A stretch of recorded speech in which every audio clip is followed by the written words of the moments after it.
Chapter 8:15. Shin Xian and Luo Shuiyan looked at each other and saw the doubt in each other's eyes. This Prince Rui was so attentive to Shin Miao no matter how one looked at it, as if he really liked Shin Miao? Was that even possible?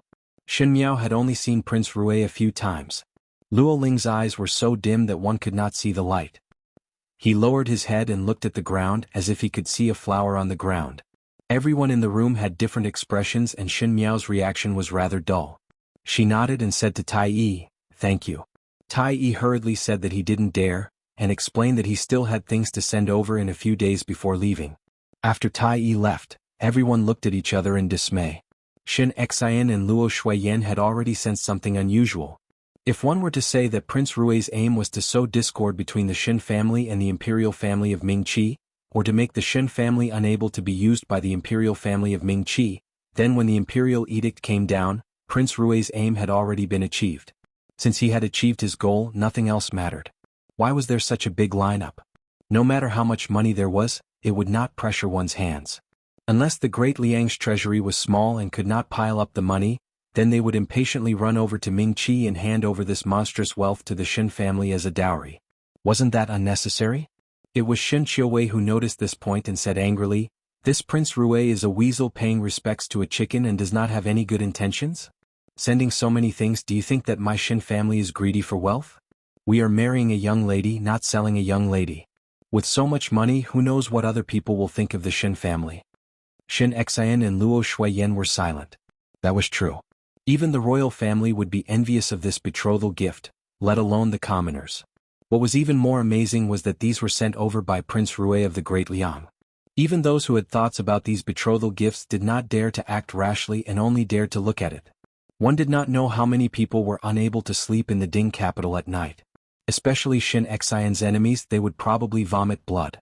Luo Tan smiled and said, "No matter what, brother-in-law's generosity is much better than being stingy.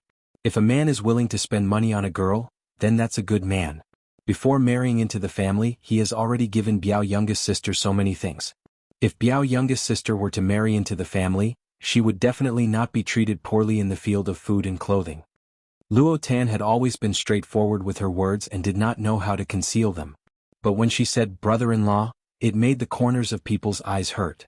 Shin Xian covered his head. "Where are we going to pile these things?" "That's right," Luo Shuiyan also said worriedly, "we can't store so many things in our house.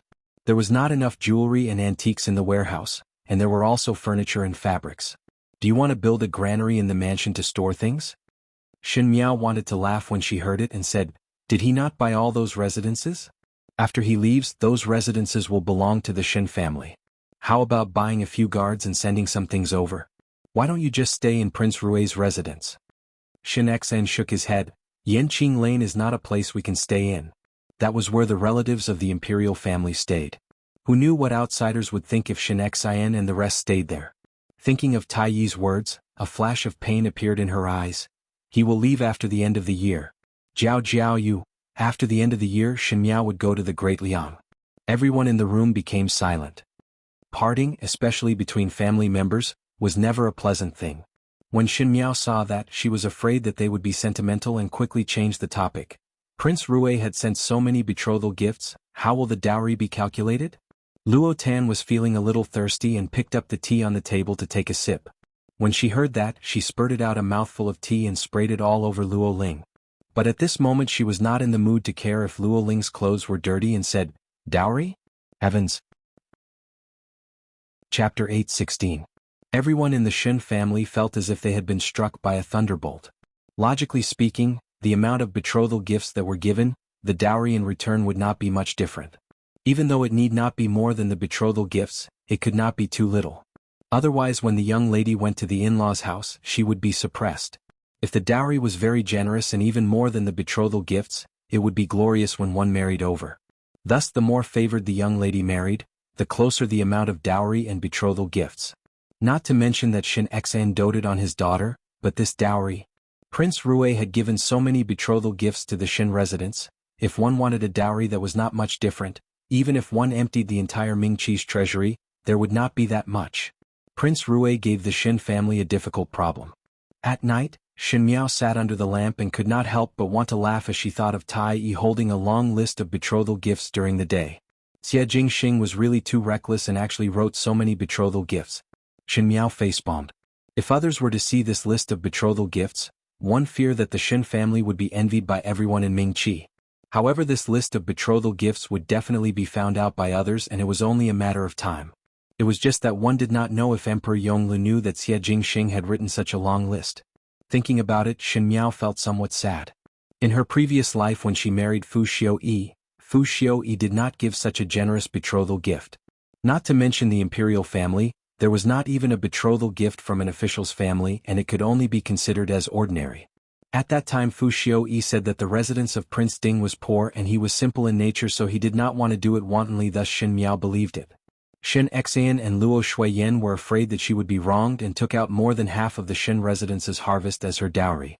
Those dowry were all given to Fu Xiuyi. If Fu Xiuyi wanted to win over this and that, he would need to use money to buy people's hearts.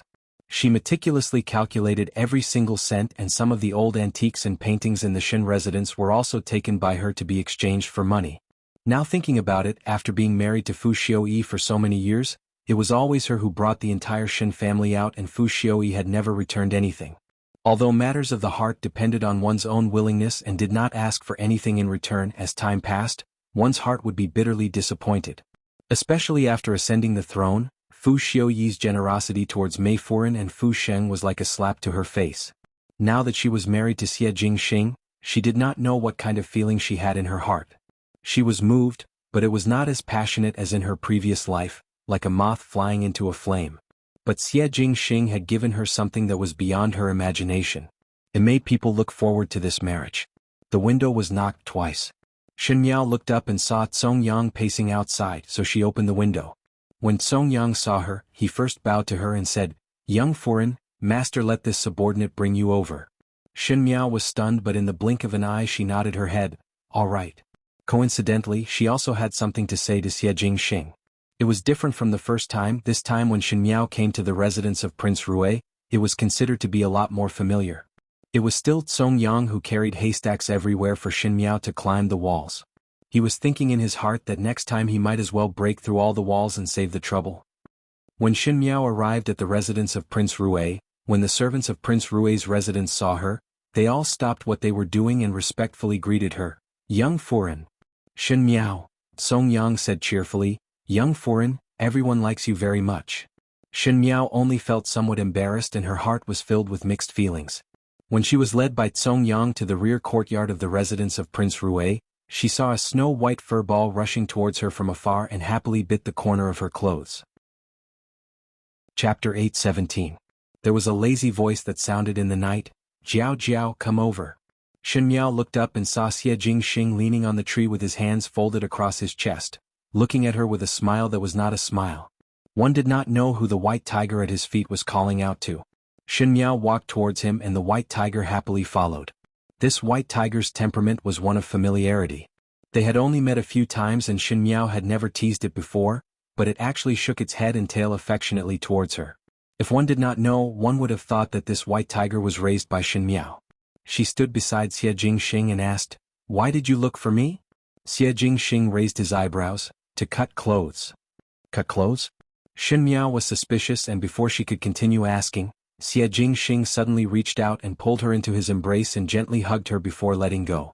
His movements were too fast, and it was just a short moment from the hug, making Shen Miao hold her breath and did not know what to say. If she were to continue speaking, it would seem like he was haggling over every ounce. If she did not continue, it would indeed be taken advantage of by him. Xie Jingxing said, "With your temper, most likely you will not obediently embroider wedding clothes. I found the best embroiderer in Great Liang but do not know the size of your clothes." He looked at Shen Miao up and down and said meaningfully, "One will know after hugging." Shen Miao said, "Shameless. Shameless." Xie Jingxing slowly said, "But just now you seem to like it very much." Every time this person said 3 sentences, he would be able to anger others to death. Shen Miao sarcastically said, "Your means are really superb. One hug and you know the size. Have you done this many times before?" Xie Jingxing stared at her until Shen Miao's spine went numb before his lips hooked up. "Jealous? Then you can hug it back." He opened his arms and had an appearance of letting her pick. Who wants to hug you? Shen Miao despised. Oh right, I have something to ask you. Xie Jingxing raised his eyebrows. What is it? The list of betrothal gifts has been received. Why did you send so many betrothal gifts? Shen Miao felt it was funny when she thought about it. Our Shen mansion cannot hold those things. Moreover, you sent so many things and the Shen family cannot afford the same dowry. Are you deliberately looking for trouble? Just this. Xie Jingxing casually said, I still intend to send more. Shen Miao. Just as she was about to speak, she saw a guard rushing in from the outside. When he saw Xie Jingxing, he revealed a difficult expression and said, Your Highness, there is someone looking for you outside. This subordinate tried to stop him, but he was like a madman shouting your name. Afraid that it would cause a misunderstanding, we could only temporarily restrain him. So? Xie Jingxing asked. It is the eldest young master of the Su family, Count of Pingnan Su Mingfeng.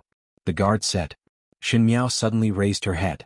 In the front hall of Prince Rui's mansion, there was a young man who was tied up. He was almost tied up like a dumpling and there was a piece of rag in his mouth. He stared angrily at the guards and struggled in vain. This person was Su Mingfeng. Su Mingfeng had already sent people to monitor the residence of Prince Rui for a long time, and even the Shen mansion and the princess residence were also monitored. The longer the investigation, the deeper the suspicions in Su Mingfeng's heart. He suspected that Prince Rui was the dead Xie Jingxing. Even though this conjecture was ridiculous, but as time went by, this idea did not disappear but became more and more ingrained. Xie Jingxing and Shen Miao had some relationship and now Shen Miao was betrothed to Prince Rui. If Xie Jingxing was Prince Rui, then everything would be clear. Su Mingfeng had a kind of obsession with Xie Jingxing that others were unable to understand. After all, that was a childhood playmate that he grew up with. He had learned a lot of things from Xie Jingxing, and Xie Jingxing's significance to him could almost affect his entire life. No matter if Xie Jingxing was Prince Rui or not, Su Mingfeng must personally check. He wanted to sneak into the residence of Prince Rui and see the appearance of Prince Rui when he took off his mask. At that time the truth would be revealed. This was a crazy move, but Su Mingfeng felt that there was a reason to do it. He was not stupid enough to directly go in himself but let his own people create a diversion to lure the guards of the residence of Prince Rui, and then he would take advantage of the chaos to sneak in. But Su Mingfeng did not expect that the guards of the residence of Prince Rui were so smart that they caught him in an instant. There was some frustration and more disappointment. At this time, Su Mingfeng was thinking that since he had already been caught, it was not worth it to not recognize the facts. So he struggled with all his might and even reported his background, hoping to attract the attention of Prince Rui. Just as he was thinking, a bearded person dressed like a guard walked in from outside and stopped in front of him. Su Mingfeng's heart could not help but tighten. The bearded person gave a look to the surrounding people and immediately someone came over to untie him and remove the cloth in his mouth. Master wants to see you. Follow me. Chapter 8:18. Su Mingfeng followed the bearded guard, and along the way, the servants of the residence of Prince Rui cast a scrutinizing gaze at him which made Su Mingfeng feel somewhat uncomfortable. But after thinking about it, the matter had already come to this and there was no chance to turn back. Anyway, Prince Rui had already offended, and if it was not true, at most he would apologize. No matter what, in Mingqi's territory, Prince Rui would give some face to the officials. Su Mingfeng started to feel perturbed again. Prince Rui did not even put Emperor Wenhui in his eyes, so how would he put a small young master of the Su family in his eyes? Moreover, now that the Su family no longer entered officialdom to Emperor Wenhui, there was no place in the residence of Ping Nanbo that was worth putting in an important position. If something really happened, Emperor Wenhui would not offend Prince Rui for him. Fortunately, there was still a second young master of the Su family, Su Minglang, in the residence of Ping Nanbo. If something really happened to him, the Su family would not have no descendants. But if Prince Rui were to vent his anger on the Su family, what would happen if the entire residence was implicated? Along the way, his imagination ran wild and Su Mingfeng's back gradually broke out in cold sweat. He did not even know that the bearded guard had brought him to the destination. It was until the bearded guard reminded him, "Young Master Su, we have arrived." Su Mingfeng then suddenly recovered to his senses. This was the backyard of the residence of Prince Rui, and there was a pond in the courtyard. In the winter night, the wind from the pond was very cold when it blew on one's body. Vaguely through the lanterns hanging on the branches, one could see a stone table in the garden, and there were two people sitting at the stone table. It seemed to be a male and a female, but one could not see it clearly. Su Mingfeng subconsciously looked at the bearded guard and the bearded guard said, "His Highness is waiting at the front and will leave first."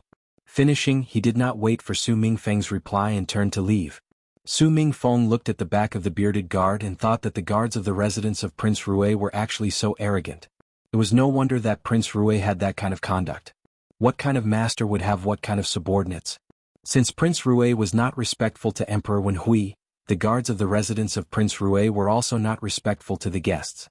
Thinking about it, it seemed that only the little marquis of the residence of the Marquis of Lin and Xie Jingxing would act so unscrupulously in the Ding capital. Thinking of Xie Jingxing, Su Mingfeng's heart jumped again. He looked at the two people in front of the stone table and paused for a moment before finally striding towards those two people. When he got closer, he then discovered that there was a furry white animal lying under the table. Initially when Su Mingfeng saw that figure, he thought that it was a cat, but when that little cat-like thing heard his movements, it turned its head and roared out, revealing its sharp white teeth. It was a tiger. Su Mingfeng thought that there was actually a tiger raised in the residence of Prince Rue. Even though it was a little tiger, this Prince Rue was really special. Thinking of this, he felt that Prince Rue and Xie Jingxing were not very similar. Su Mingfeng walked to the front of the stone table and Prince Rue's back was facing him, so the first thing that Su Mingfeng saw was the female seated. That female had delicate features and was graceful and dignified. When the familiar gaze looked over, Su Mingfeng cried out involuntarily, "Xin young lady." It was actually Xin Miao. "Xin young lady, why are you here?" Su Mingfeng could not help but ask. "Young Master Su is really meddling too much." A casual voice sounded and there seemed to be a touch of displeasure. "This Princess Wang Fei is in one's residence. What is wrong?" The 4 words "one's residence" almost made Xin Miao unable to continue drinking her tea. She smiled at Su Mingfeng and nodded her head, "Gentleman Su." Su Mingfeng's gaze then landed on Prince Rue, who had his back facing him. He was doing it lazily, but his posture was unexpectedly tall and slender. With the weak light from the lantern, one could see the fine golden thread that outlined the smooth lines on his collar. Chapter 8:19. Your Highness Prince Rue, Su Mingfeng said. Prince Rue did not speak and Su Mingfeng composed himself. With Xin Miao here, his heart was not afraid. Thinking about it, he almost forgot that Xin Miao was now considered as Rue Wang Fei, and from what he saw, Xin Miao's relationship with Prince Rue was not bad. If Prince Rue really had the intention to kill him, Xin Miao would not sit idly by on account of Xie Jingxing. Even though it was somewhat strange to think about it, Su Mingfeng still plucked up his courage and asked, "Today Mingfeng came over to inquire about a matter." "Speak." The more simple Prince Rue said, the more Su Mingfeng's heart was in a mess. He said, "Your Highness Prince Rue is very similar to an old friend of Mingfeng, but that old friend had disappeared for many years." Mingfeng boldly. He made up his mind and said, "Mingfeng boldly pleads Your Highness to take off the mask and let Mingfeng resolve the doubts in my heart." Finishing this sentence, Su Mingfeng lowered his head and waited anxiously for the other party's reply. After a moment of silence, there was a voice that rang. It was still a faint voice that did not seem to care. It was low and deep and pleasant to listen to, but every word was like 1,000 caddies that smashed into Su Mingfeng's ears. Prince Rue asked, "The old friend that you mentioned, is it called Xie Jingxing?" Su Mingfeng's heart moved and there was a burst of ecstasy in his heart, but he forced himself to calm down in a blink of an eye. Prince Rue had stayed in Mingqi for a few months and Xie Jingxing's name was not small and could be considered as a hero in Mingqi. He and Xie Jingxing were childhood friends and perhaps someone had told Prince Rue about this matter. He said, "Yes. Xie Jingxing is dead." There was no joy or anger in Prince Rue's voice. "You said that he disappeared?" "Everyone said that he died in the northern Jiang and I have seen the corpse with my own eyes." Su Mingfeng smiled bitterly, "But I am not willing to believe it." Now that His Highness has appeared, Mingfeng knew that this condition of his was rude and unreasonable, but there are always some things in this world that one must do their best to complete. Facing Prince Rue, Su Mingfeng did not hide anything. He looked at Prince Rue's appearance and it seemed that he was not a person who pestered endlessly and seemed to be somewhat reasonable. Perhaps she would be moved by his words and treat him especially kindly. The white tiger on the ground gave a low whimper and Prince Rue stood up from the stone bench. He turned around and half of his mask glowed coldly in the wind. Su Mingfeng then discovered that Prince Rue was actually half a head taller than him when he stood up. Xie Jingxing was half a head taller than him. At that time he was a young man dressed in fresh clothes and loved to compete with one another. Su Mingfeng had begged Su Foran to fill half a bowl of rice for him every day, hoping that he could be better than Xie Jingxing. At that time Xie Jingxing was still rather contemptuous and said, "You want to become the second Su Minglang?" Time passed in a trance. It seemed as if nothing had changed. However, the blue seas turned into mulberry fields. In the end everything was over. Shen Miao wanted to speak but stopped. Prince Rui said, "You want to see this prince's face?" Su Mingfeng nodded his head. Prince Rui stretched out his hand to cover the silver mask and slowly took it off. His eyebrows were slanted to the temples. His peach blossom eyes were filled with affection. His nose was sharp, and the lazy smile on his lips was almost the same as yesterday. His appearance had changed slightly from a beautiful and mischievous youth to a mature, devilishly handsome young man. But at the end it was still him.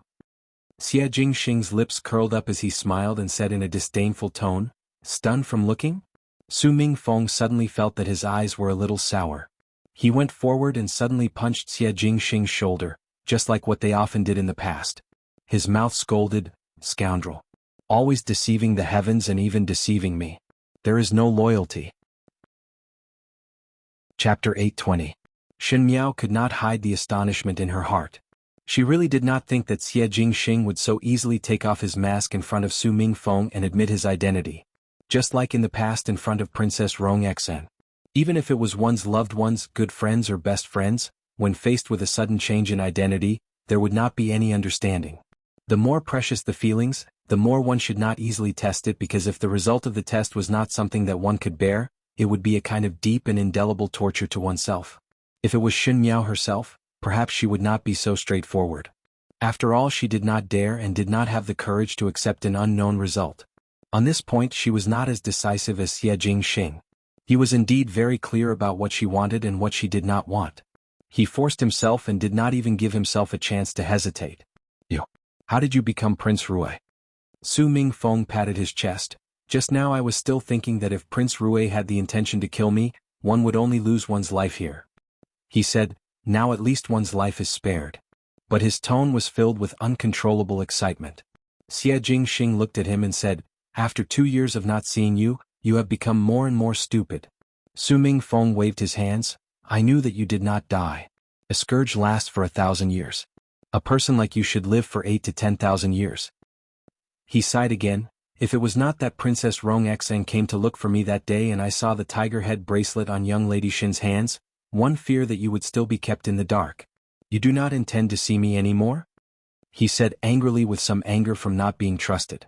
Xie Jingxing shrugged his shoulders. "Exactly." Su Mingfeng was flustered, but he was often bullied by Xie Jingxing in the past, so he was not angry at this moment. He only said with some doubts, "It seems that young Lady Shen had long known of your identity." He smiled and looked at Shen Miao before saying meaningfully, "At the beginning I felt that something was not right. Now it can be considered that you have gotten what you wished for and have hidden very deeply." "Shen Miao, what exactly do you want to say?" Xie Jingxing said impatiently. "I still have things to say to your sister-in-law." Shen Miao and Su Mingfeng were shocked by the word sister-in-law at the same time. Su Mingfeng looked at Shen Miao and said, "Since you are still alive, why did you not tell me about it for these 2 years? Moreover, it seems that Princess Rong Xien is suspicious of your identity. Why did you not take the initiative to tell her and also your father?" Su Mingfeng. Xie Jingxing interrupted his words. "I am Prince Rui of the Great Liang." The courtyard fell silent. Shen Miao sighed slightly in her heart. One would have to come to this step. With Xie Jingxing's identity, it was destined that no one would stand on his side in the Ding capital. No matter who it was, when they saw Xie Jingxing's true identity, they would always think of the name of treason. No matter what the truth or difficulties were, no one cared. All they cared about was results and deception. Princess Rong Xen loved Xie Jingxing like her own son, but at the end she could not avoid being on guard and deceived. When Su Mingfeng saw that his old friend was reborn, he was naturally wild with joy, but after a short period of joy, the truth would eventually be revealed. That was when human nature was the most naked, the most cruel and the most painful. Su Mingfeng looked at Xie Jingxing in puzzlement and asked, "What are you talking about?" "Oh yes, you have now become Prince Rui. Was it that something happened at the northern Jiang battlefield and you had no choice but to do it? This Prince Rui's identity is indeed noble, but it is not a solution in the long run. You have to. I am Prince Rui of the Great Liang," Xie Jingxing said. The chattering stopped abruptly. Chapter 8:21. The wind blew up the fallen leaves in the courtyard. The white tiger had already curled up in the shack that was built for it to rest. In the starless and moonless night, there was only a faint light from the lantern. Su Mingfeng's gaze was uncertain as he asked hesitantly, "What is the meaning of this?" "My real identity is the great Liang's Prince Rui, not the son of the residents of the Marquis of Lin and Xieding." Xie Jingxing lightly said, "It is not a stopgap measure." "Impossible." Su Mingfeng blurted out, "You and I have known each other for more than 10 years and were together since childhood. How can I not know that you are the great Liang's Prince Rui? The heir of the Xie family died at birth and the real heir of the residence of the Marquis of Lin and is already dead." Xie Jingxing said, "It is not me." Su Mingfeng looked at Xie Jingxing in a daze. His words were somewhat chaotic, as if he himself was unable to differentiate some things. "Your meaning is that from the beginning you are not the son of the Marquis of Lin and someone swapped the crown prince with you and you have been living in the Ding capital till now, but you are actually not a Mingqi person. You are a great Liang person and you are the great Liang's Emperor Yong Li's younger brother. You are a prince of the great Liang. How is this possible?" "This is simply impossible." His words suddenly paused when he saw Xie Jingxing's expression. That familiar, handsome face only had a look of indifference. Su Mingfeng understood Xie Jingxing. When Xie Jingxing was talking about serious matters, he did not like to repeat it, and when he was impatient, he would often have this expression. What he said was true. Su Mingfeng could not say what kind of feeling he had in his heart at this moment, as if it was blocked by a ball of cotton. The joy of seeing an old friend for the first time had completely disappeared. What was left was only emptiness and some inexplicable anger. He asked, "When did you know your identity?" "From memory," Xie Jingxing answered. Su Mingfeng took 2 steps back. "From memory?" he asked. "You knew that you are a great Liang person long ago?" Xie Jingxing was noncommittal. Shen Miao sighed in her heart. Why did Xie Jingxing need to be so honest? In fact, the more he said, the more Su Mingfeng felt that he was being cheated. Sometimes, it was easier for oneself and others to accept some lies. But Shen Miao asked herself honestly, if it was her, she would also be as honest as Xie Jingxing. There was no need to lie to people who were very close to him. Sure enough, it was just as Shen Miao expected. After Su Mingfeng heard Xie Jingxing's answer, his expression became extremely complicated. After the surprise and suspicion, it was like the anger of being betrayed gradually surged up. He sneered and asked back, "Oh, then why did you come back now? Could it be that you see that Mingqi is not as good as your great Liang and still want to have an ambitious foot in here?" His words were so harsh that even Shen Miao could not help but cast a sidelong glance. But one's heart was clear that when an outsider looked at a chess game, one would be able to see it clearly. Su Mingfeng suddenly knew so many secrets and would definitely not be able to accept it. Towards the people who were close to one's side, people would always hurt them easily. So what if I am? But Xie Jingxing was not one to be humble. Not only did he not stroke Su Mingfeng's hair, he even calmly admitted it. Shen Miao wanted to speak, but after thinking about it, she gave up. A true gentleman did not speak when watching a chess game. Today she would just treat it as watching a show. Su Mingfeng was indeed angrier as he roared at Xie Jingxing. "Today I finally know what is called a traitor and what is called a white-eyed wolf that cannot be tamed.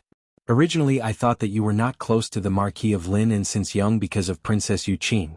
But now it seems that it was you who wanted to draw a clear line with them. You are not the son of the Marquis of Lin but you enjoy everything in the residence of the Marquis of Lin and with a clear conscience. Even the 2 Shu sons of the Xie residence are not as good as you. You keep saying that Princess Rong Xian is your relative, but you deceived her and made her feel pain every day because of the news of your death. You treat me as a brother but concealed your identity for so many years. One fear that there is a reason for you to be on good terms with me." Chapter 8:22.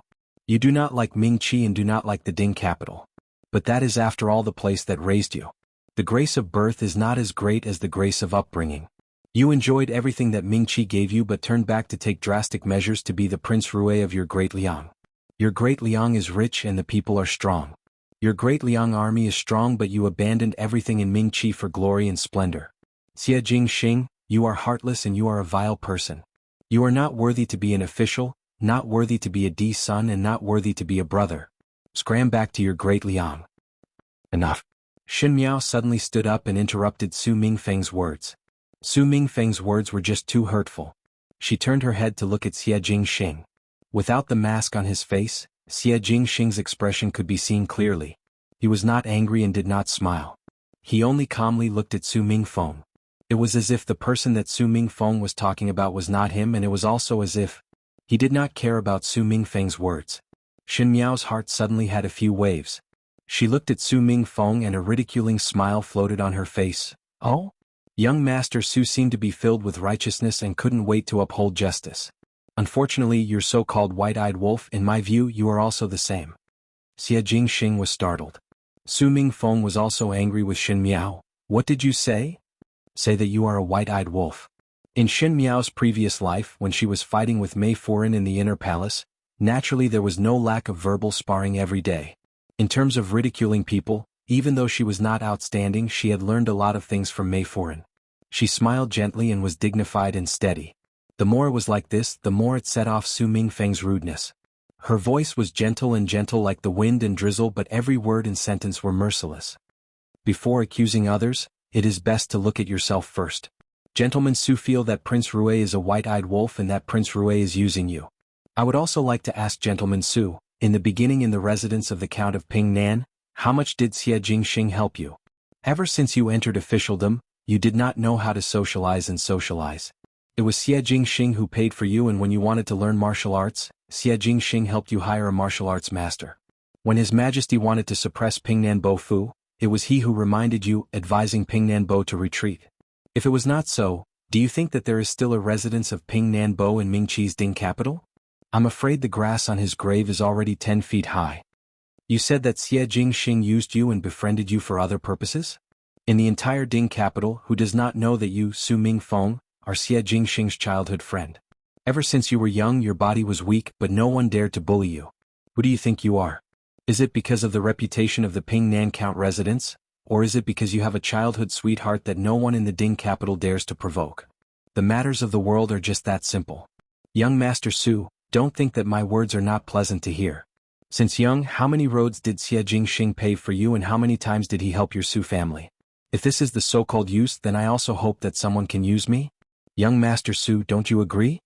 She was full of smiles, but the words that she said were like rain hitting banana leaves, dripping with coldness. After taking other people's benefits, one would turn around and hit them back and keep on accusing others. If this is not an ingrate, then what is? Young Master Su, can I also say that you are heartless and unworthy to be a brother? Enjoying everything that the person that you accuse gives you with a clear conscience, do you not feel guilty? Su Mingfeng was not a person who would engage in a battle of words with a female, not to mention that Shen Miao's words were full of ridicule, but it was genuine, causing his face to swell to a purplish-red color. In his extreme anger, along with Shen Miao's words, his mind started to recall the scrolls of images. Chapter 823. In all fairness, Xie Jingxing's treatment towards him was indeed very good. If it was not good, Su Mingfeng would not have kept thinking about it for so many years. Xie Jingxing was an arrogant and rude person, unbridled and stubborn. He did things as he pleased, and there was almost nothing that could restrain him. Even though he said that he was ruthless, he would always help out with Su Mingfeng's matters. For example, when someone bullied Su Mingfeng when he was young, Xie Jingxing did not say anything and brought people to beat him up. Even if that person was a child of the imperial family, he still beat him up, and finally others did not dare to bully Su Mingfeng. It was just that even though Xie Jingxing did a lot of things, he never took credit for it and did not even mention it. His younger sister always had a bad attitude, so as time passed, people remembered his bad points, but his good points were gradually forgotten. When Shen Miao finished speaking, her heart was extremely carefree. She did not know why, but when she saw Su Mingfeng criticizing Xie Jingxing, she felt that the scene was very dazzling. Now that she had finished speaking, even though she was somewhat ashamed, she did not regret it. Did Xie Jingxing have any intention to make use of Su Mingfeng? Shen Miao thought that it was definitely not. Otherwise, in the previous lifetime, when Emperor Wen Hui ordered the Su family to be exterminated, no one would collect the corpses of Su Yu and his son. Everyone was afraid of Emperor Wen Hui's anger and suspicions. Only Xie Jingxing stood out and buried them. Even at that time, Xie Jingxing was carrying Xie Ding's death in battle, the residence of the Marquis of Lin, and was in imminent danger, and he himself was about to receive orders to go into battle. Loyal, a true hero, and follow one's heartbeat. That was Fu Ming's evaluation of Xie Jingxing. What the child's eyes saw was the truest things. Shen Miao thought that what Fu Ming said was as such. If this kind of person was scolded by Su Mingfeng as not worthy to be a brother, Shen Miao would feel that it was not worth it for Xie Jingxing. An identity was enough to change everyone's eyes. The title of Prince Rue was glorious, but in fact the things that one had to bear, how many people would not have a change of expression and accept it while talking and laughing? She did not discover that when she was speaking, after Xie Jingxing was slightly surprised, his gaze landed on her and he had a joyful smile. Su Mingfeng looked at Xie Jingxing and was unable to speak. His emotions were complicated and sad. His good friend was still alive, and that was something that should have been enough to make him happy. But for some reason he was not in the mood to be happy at all. Xie Jingxing glanced at him and said, "I do not owe you anything. Even if I do, I've already paid it off." Xie Jingxing said, "The residence of the Marquis of Lineage is a big tree that attracts the wind, thus the Emperor has the intention to suppress it. The Xie family's army under the Marquis of Lineage is millions, and if the father is compassionate and the son is filial, the son inherits the father's business. The Emperor would not be able to sleep well. The closer one walks, the faster one dies. I still want to live for a few more years, so I will help the Marquis of Lineage and to protect the Marquis residence." The grace of raising in exchange for the stability of the Marquis residence, is it worth it? Xie Jingxing's lips curled up as he asked. Su Mingfeng was speechless from the question. If I did not do this, Xie Ding was originally a thorn in the Emperor's eyes and would die one day. The residence of the Marquis of Lineage would be charged with a groundless crime and be splashed with dirty water.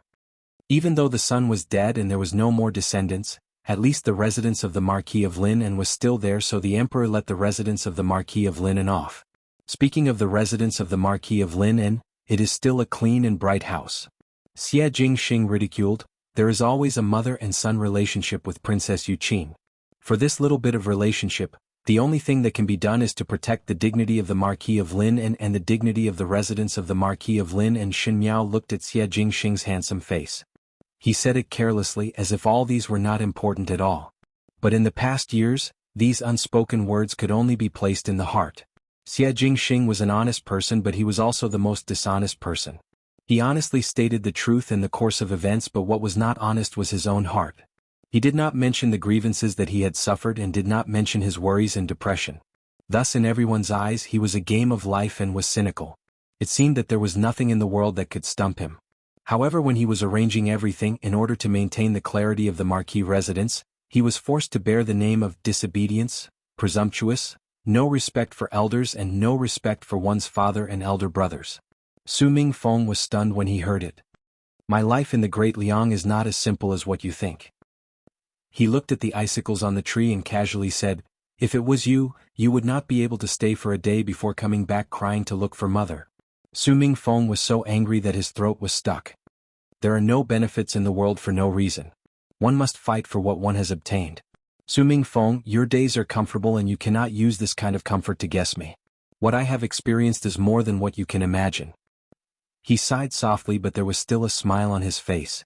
That pair of peach blossom eyes were slightly curved and the eyelashes were hanging down to a nice arc. From this angle, his brows were gentle and he was so beautiful that it was as if he had walked out from a painting. However, there was not a bit of a smile in that pair of eyes. It was bitingly cold like the winter wind. "The most important thing is that Ming Qi did not nurture me and only erase me," he said. Chapter 824. Su Mingfeng staggered away. When he left, it was as if he had experienced a huge change and was almost out of his wits. Shen Miao wanted to say a few words to Xie Jingxing, but Xie Jingxing returned to his casual look and smiled as he urged her to return to the residence to rest, as if he did not want to mention the matter again. Shen Miao was helpless and could only follow his intentions. Some people like to share their own painful experiences with others to gain the sympathy of others. However, the things that really made one sad were not willing to share it. Recalling it once was like stabbing a knife into one's heart. Xie Jingxing most likely did not like to expose his weakness in front of others, so in the eyes of outsiders, he was still powerful and omnipotent. But Shen Miao was able to hear something from his sentence. "The most important thing is that Ming Qi did not nurture me and only erase me." Until they returned to the Shen mansion, Shen Miao's heart was thinking about this matter. What was the meaning of Ming Qi only erasing Xie Jingxing? What floated in Shen Miao's mind was the matters of the past lifetime. In the past lifetime, the residence of the Marquis of Lineage finally collapsed and both Xie Ding and Xie Jingxing died in battle. The remaining Xie Changchao and Xie Changwu were promoted and Madame Fang's status also rose. In this lifetime, even though the three sons of the Xie family were gone, at least Xie Ding was still around. As long as Xie Ding was still around, the residence of the Marquis of Lin and was not considered to have collapsed. If Xie Ding had the heart to remarry at this age, it was possible to have another son. Even though it looked miserable, but as compared to the past lifetime, it was much better. What was the difference between this lifetime and the past lifetime? It seemed to have started from 2 years ago. In the past lifetime, Xie Jingxing did not go to the northern Jiang 2 years ago but a few years later. The time was brought forward and it seemed to have caused some things to change. So what was it that caused Xie Jingxing to make this decision? Was it because of herself? Shen Miao pondered. But what did Ming Qi push for? In the past lifetime, when Shen Miao knew about the matters of the Xie family, she sighed and lamented. She had once suspected that the imperial family was involved in the matter but was not willing to delve into it. Other than being a scoundrel, the Xie father and son were not loyal to the Ming Qi. If it was because of guarding against the overshadowing of the Lord, then the imperial family would be too heartless. But now this conjecture resurfaced in his mind. Assuming that the imperial family targeted the residence of the Marquis of Lin and right from the start, the Xie father and son would die in battle and the residence of the Marquis of Lin and would be burnt to ashes. This was the ending that the imperial family had prepared for the Xie family. Then because Xie Jingxing took the initiative to request to go out to battle, the royal family's plan was brought forward. The imperial family fulfilled their wish of letting Xie Jingxing die in battle. But at this time Xie Ding was still alive. Not only that, Xie Ding still had 2 sons, so the imperial family's ambition towards the residence of the Marquis of Lin and had not disappeared. Fortunately Xie Ding was unable to recover after Xie Jingxing's death. Thus the plan, to completely destroy the residence of the Marquis of Lin and was not urgent. 2 years later the 2 sons of the Xie family died in an accident. From then on, Xie Ding had no chance of making a comeback. There was no harm in keeping him alive. The royal family changed their previous plan and even took the initiative to appease him. This was to show the royal family's benevolence and sympathy for their subjects. If one were to say that Xie Jingxing had already expected everything that would happen in the future, then the expedition 2 years ago was not done recklessly. Just like what he said to Su Mingfeng, this was the only way to protect the residence of the Marquis of Lin. But these were all Shen Miao's own thoughts and no one knew what the truth was. She was thinking that she should find an opportunity to ask Xie Jingxing. In the past lifetime she did not want to delve into it, but in this lifetime she was very curious. Chapter 825. This night, Shen Miao's thoughts were heavy and Su Mingfeng was suffering. Naturally there were others who were not in the mood to sleep. In the residence of Prince Ding, it was brightly lit throughout the night. Fu Xiuyi sat on the high seat and looked at the subordinate who came to report and slowly asked, Su Mingfeng went to the residence of Prince Rui? The subordinate said, exactly. After coming out, the air of the Count of Ping Nan seemed to be stimulated and was in a daze. Fu Xiuyi waved his hands and the subordinate withdrew. The advisor by his side came forward and asked, the heir of the Count of Ping Nan went to the residence of Prince Rui in the middle of the night. Could it be that he had a private relationship with Prince Rui? The residence of the Count of Ping Nan was no longer in officialdom. If Prince Rui really wanted to find someone to cooperate with, he would not be able to find him. Fu Xiuyi's gaze turned cold. The Su family was originally an excellent chess piece. If it was not for Su Mingfeng's sudden serious illness and the Su family gradually withdrew from the officialdom, it would not be to this extent. However, he said, the Su family was considered lucky to escape a calamity. The advisor said, speaking of which, the illness of the heir of the Count of Ping Nan was really strange. Because the heir of the Count of Ping Nan was ill, the Count of Ping Nan resigned and now gradually retired. There was almost no news of them in the Ding capital. Fu Xiuyi laughed. Could it be that you think that Su Mingfeng was really ill? Seeking your highness guidance. Su Mingfeng and the residents of the Marquis of Lin and Xie Jingxing are close friends. Fu Xiuyi said, it was strange that the Su family suddenly withdrew from the officialdom. Especially Su Mingfeng. At that time he was flourishing but suddenly fell seriously ill and did not even fight for it and directly resigned. He said that he would not live for more than a few years. You see, 2 years have passed and is not Su Mingfeng still living well? The residents of the Count of Ping Nan was clearly putting their own interests first and retreating bravely. Naturally there was someone reminding them. The residents of the Count of Ping Nan and the residents of the Marquis of Lin and have always been on good terms. Other than the reminders of close friends, others would not meddle in other people's business. But, the advisor asked in puzzlement, The residence of the Marquis of Lin and in Xiading. Why was it Xie Jingxing who reminded them and not Xiading? Xiading cannot even protect himself. Fu Xiaoyi drank a mouthful of tea. Xiading is arrogant and arrogant. Relying on his outstanding military achievements, he repeatedly acted presumptuously in front of Imperial Father. Imperial Father had long had the intention to get rid of him. If Xiading was smarter he would restrain himself, but you see, when did he restrain himself in the Ding capital? But this Xie Jingxing, Fu Xiaoyi narrowed his eyes, cannot be underestimated. Isn't Xie Jingxing also unbridled and arrogant in his actions? The advisor said, in the Ding capital, when mentioning little Xie Marquis, everyone would know that he is a stubborn and bold person. That's right, but don't forget one point, Fu Xiaoyi replied, from the beginning to the end, he did not enter officialdom. Everyone said that Xie Jingxing did not enter officialdom because of Xiading and deliberately delayed his life, but I think that is not the case. That time at the Chrysanthemum banquet, Xie Jingxing alone dealt with his two Shu younger brothers, and the military strategy that he displayed was admirable. He had unparalleled talent, but he was unwilling to display it. What was this called? This is called concealing one's abilities. How many years has Xiading lived and how many years has Xie Jingxing lived? Xiading had lived to such an old age, but would still be blinded by the riches and honor of the residence of the Marquis of Lin, and Xie Jingxing was so young but was able to clearly assess the situation. Xie Jingxing was the most terrifying person in the residence of the Marquis of Lin, and so the person who reminded the Su family was not Xiading but Xie Jingxing. Only Xie Jingxing. The advisor looked at Fu Xiaoyi. Is your Highness overestimating Xie Jingxing? Even if he reminded the Su family, it would not prove anything. Cannot prove what? Fu Xiaoyi looked at him and asked back, then how about adding the Xie family's army? Xie family's army? The advisor was puzzled and immediately thought of something before looking at Fu Xiaoyi in shock. Your Highness's meaning is... Chapter 826. In short, the most terrifying person in the residence of the Marquis of Lin and is not Xiading but Xie Jingxing, Fu Xiaoyi said. When this person was still young, he already had enough ambition and brains. If he is given a certain amount of power, one fear that there would be a change in the Ding capital. With him around, this bone of the residence of the Marquis of Lin and will never be bitten off. Fortunately, Xie Jingxing is already dead. When the advisor heard Fu Xiaoyi's words, he heaved a sigh of relief with lingering fear. The current residence of the Marquis of Lin and would not be able to create any waves. That's right. Fu Xiaoyi said, for dangerous enemies, it is always necessary to kill them before they grow up. However, he changed the topic. What I am curious about now is why would Su Mingfeng and Prince Rui mix together? Not only that. The advisor continued his words, Princess Rong Xen also seemed to be investigating Prince Rui.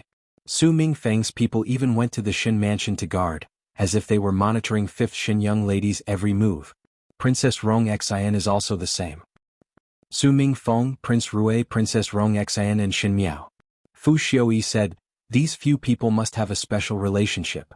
Especially Shin Miao and Prince Rui, now they were betrothed by Imperial Father. I know Imperial Father's temperament very well. Once he has set his sights on something, he will not hand it over to others. The Shin family is already in Imperial Father's pocket, and Shin Miao's marriage will not be given to outsiders. How would he bestow her to Prince Rui as a Wangfei without rhyme or reason? No matter how one looks at it, it is not a good deal for Ming Qi. Your Highness means. The advisor muttered. This marriage must have been initiated by Prince Rui. Not only that, Prince Rui must have used some method to force Imperial Father to make this decision. Fu Xiaoyi suddenly smiled strangely. Don't you find it strange? Previously I suspected that Prince Rui and Shin Miao seemed to have an unusual relationship, but felt that Prince Rui was not one who would change the plans of the world for a woman. But now it seems that I was wrong. Prince Rui indeed had other thoughts towards Shin Miao. That's why he racked his brains to get an imperial edict. Nothing happens for no reason in this world. Su Mingfeng and Princess Rong Xien had never left the Ding capital before, so it was impossible for them to know Prince Rui. But their attitude towards Prince Rui seemed to be somewhat familiar. Also, Prince Rui and Shin Miao had only met a few times, so why would he do this for her? Could it be that Prince Rui had come to Ming Qi before? The advisor turned pale with fright. Your Highness's meaning is that Prince Rui had been to the Ding capital before? You've seen them before and you're even friends with them? Of course I can't do it openly. Fu Xiaoyi smiled. Perhaps we were deceived in the beginning, Or perhaps Prince Rui was living in the Ding capital with the identity of a Ming-Chi person. Otherwise, why would he wear a mask this time? One heard that everyone in the imperial family of the Great Liang are astonishingly beautiful, so why does Prince Rui dare not show his true face to others? I think his face must have been recognized by us. The advisor was silent. He seemed to be shocked by the news and could not speak. Fu Xiaoyi smiled again, but these are just my own guesses. I can't be sure now. There is no harm. I have already sent people to continue guarding. It is just that now one is looking forward to Prince Rui's secret. He paused for a moment and suddenly thought of something before asking, "How is Pei Lang now?" The advisor was startled and recalled for a moment before saying, "He still refuses to let it go." Fu Xiaoyi smiled, "Continue. Just do not let him die." He continued, "These people that the Shin family found, each and every one of their bones are really hard. It makes one envious." Chapter 827. The advisor's entire body turned cold when he heard it but did not dare to say anything more and respectfully retreated. Another few days passed by. The Shin family finally accepted the fact that Shin Miao is about to marry Prince Rui. Since the marriage had been set, the marriage invitation was sent and the list of betrothal gifts was also given. The female side would have to show a little importance to this marriage. Even though Shin Xian and Luo Shuiyan did not approve of Shin Miao's marriage to Prince Rui, but if one did not prepare well, others would think that they did not value Shin Miao. Fighting with his last breath, Shin Xian was not willing to let others look down on his daughter. It was just that the list of betrothal gifts that Prince Rui sent over was really shocking, so the amount of dowry to prepare became a problem. Both Shin Xian and Luo Shuiyan were military officers and had outstanding military merits in the early years, thus they received a lot of rewards. Both of them were not in the Ding capital all year round, and other than the portion that was given to old Shin Furin, there was almost no movement. There were only 2 children in the residence and Shin Xian and Luo Shuiyan did not favor anyone, so everyone split it in half. Actually, it was considered extravagant. But in the 2 years in the Shaochun city, they had invested a lot of money into the Luo family's army, thus the Shin family's wealth was not as solid as before. The only thing to blame was the list of betrothal gifts that Prince Rui sent over. Even during the Shin family's heyday, it was hard to catch up to it. Previously, Shin Qiu still thought that Prince Rui was bragging because this list of betrothal gifts was enough for an official to marry 10 daughters-in-law from a noble family. Perhaps Prince Rui was joking with the Shin family, but on the second day Tai Yi received Prince Rui's orders to send 2 golden geese, which almost made Shin Qiu stagger in shock. That was something that the Empress Dowager wanted to treasure. Thus Prince Rui used it as a prize for the betrothal gifts and casually found a box and sent it over. From then on, everyone believed that the Great Liang was really rich and Prince Rui really squandered money like dirt. This list of betrothal gifts was not a joke. Shin Miao's dowry, this matter was big. Shin Qiu took the initiative to give Shin Miao the money that he was saving for his wife's marriage. One must not be short of ambition when one is poor. How can one let younger sister's dowry be less than half of Prince Rui's betrothal gifts? If this was to be brought to the Great Liang, one would be looked down upon by others. Our Shin family's young ladies must do their best. Prince Rui giving betrothal gifts like this and our dowry is small, will he look down on us? He couldn't be careless about the dowry. I still have some antiques in my house that I can pawn. Although we are poor, we can't lose face. Shin Xian deeply agreed. Shin Miao. In any case, the Shin family was considered as one of the largest families in the Ding capital. Why was it that in Shin Qiu's mouth, it seemed that they were destitute and had to sell the furnishings in the house to gather the dowry? If word of this got out, wouldn't they be laughing their heads off? Because it was the end of the year, the big and small matters in the Ding capital were much more relaxed, and Shin Miao's marriage was personally decreed by Emperor Wenhui. Perhaps it was because he knew that the Shin family was dissatisfied with this marriage. Emperor Wenhui specially gave Shin Xian and Luo Shuiyan a period of leave to accompany Shin Miao and return after Shin Miao's marriage was over. Even if Shin Xian and Luo Shuiyan did not have the emperor's approval, their thoughts were all on Shin Miao, so naturally they were happy and relaxed. Shin Qiu and Luo Ling were in the military ministry and had basically done almost the same at the end of the year. These days they were either accompanying Luo Shuiyan to buy New Year's goods or helping Shin Miao. The whole family were chatting in the hall and the cook had made some new snacks and the charcoal fire in the room was burning brightly. Luo Tan smiled as she looked at Shin Miao. Youngest Biao sister, you will be getting married after the end of the year. Even though it is too late to sow the dowry now, but you have to prepare for yourself. Tomorrow let the embroidery maids in the pavilion come over to measure your figure, and after the measurements are done, the horses will be whipped so that the clothes will be ready. Chapter 828. When Ming Qi's females got married, they would need to embroider their own wedding dress. Generally speaking, those who were engaged early would start to embroider for themselves a few years ago. Those who were engaged later would let the tailor make the wedding dress, and they would symbolically embroider a few designs, which was considered to be done by themselves. Only then would there be a harmonious and beautiful meaning. Originally, Xin Miao's marriage was not urgent in the Xin family, and after the end of the year, they would start to look for suitable young talents, and at that time Xin Miao would start to embroider her own wedding dress. Who knew that with Emperor Wenhui's imperial edict, everything was messed up. Now it was impossible for Xin Miao to personally embroider a wedding dress, thus it was necessary to implement these early. Luo Shuiyan patted her head and said in annoyance, "These days I almost forgot about this matter.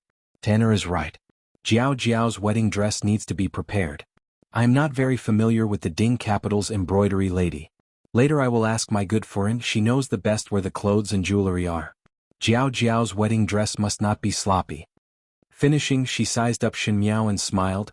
Jiao Jiao's figure is slender and would look good in the wedding dress. When Xin Miao heard that, her mind was filled with the words you will know after a hug, that day when Xie Jingxing pulled her into his embrace. She could not help but feel that her face was somewhat hot. Xin Qiu asked, "Younger sister, why is your face so red? Do you need to call a physician over to take a look?" Luo Ling's eyes dimmed and he lowered his head and did not make a sound. Luo Tan was giggling with Luo Shuiyan about the wedding dress embroidered patterns when she saw a servant outside rushing in. "Foreign master, there is someone outside seeking an audience. Did not it was said that there will not be any guests these few days and the doors will be closed?" Shin Xen said unhappily, "Why was it not stopped?" He wanted to enjoy the few remaining family time, so he did not meet anyone who came to the Shin mansion. The servant was almost crying. It is His Highness Prince Rui of the Great Liang." Luo Tan's eyes widened. Shin Qiu stood up with a whoosh, and asked with a murderous look, "What is he here for?" The servant said, This one did not ask." Before his voice landed, one heard a low and sweet voice from behind the servant. "A wedding dress." A tall and straight figure walked out from behind the servant. The servants in the Shin mansion did not have delicate features, but each and every one of them were upright and awe-inspiring. After mixing with Xin Qiu for a long time, there was some valiant air about them. However, when compared to the person behind him, he immediately looked a little dispirited. His purple gold robe fluttered in the wind. His smile carried a bit of contempt, but it did not make people feel disgusted. It seemed to be a bit cynical. However, the silver mask faintly shone with a cold light, giving him a bit of unfathomable profoundness. Even if he couldn't see the person's face, the outline was still very good. Especially when he walked over leisurely, step by step, elegant as a bone, lazy and noble, but there was a strong light that could not be ignored.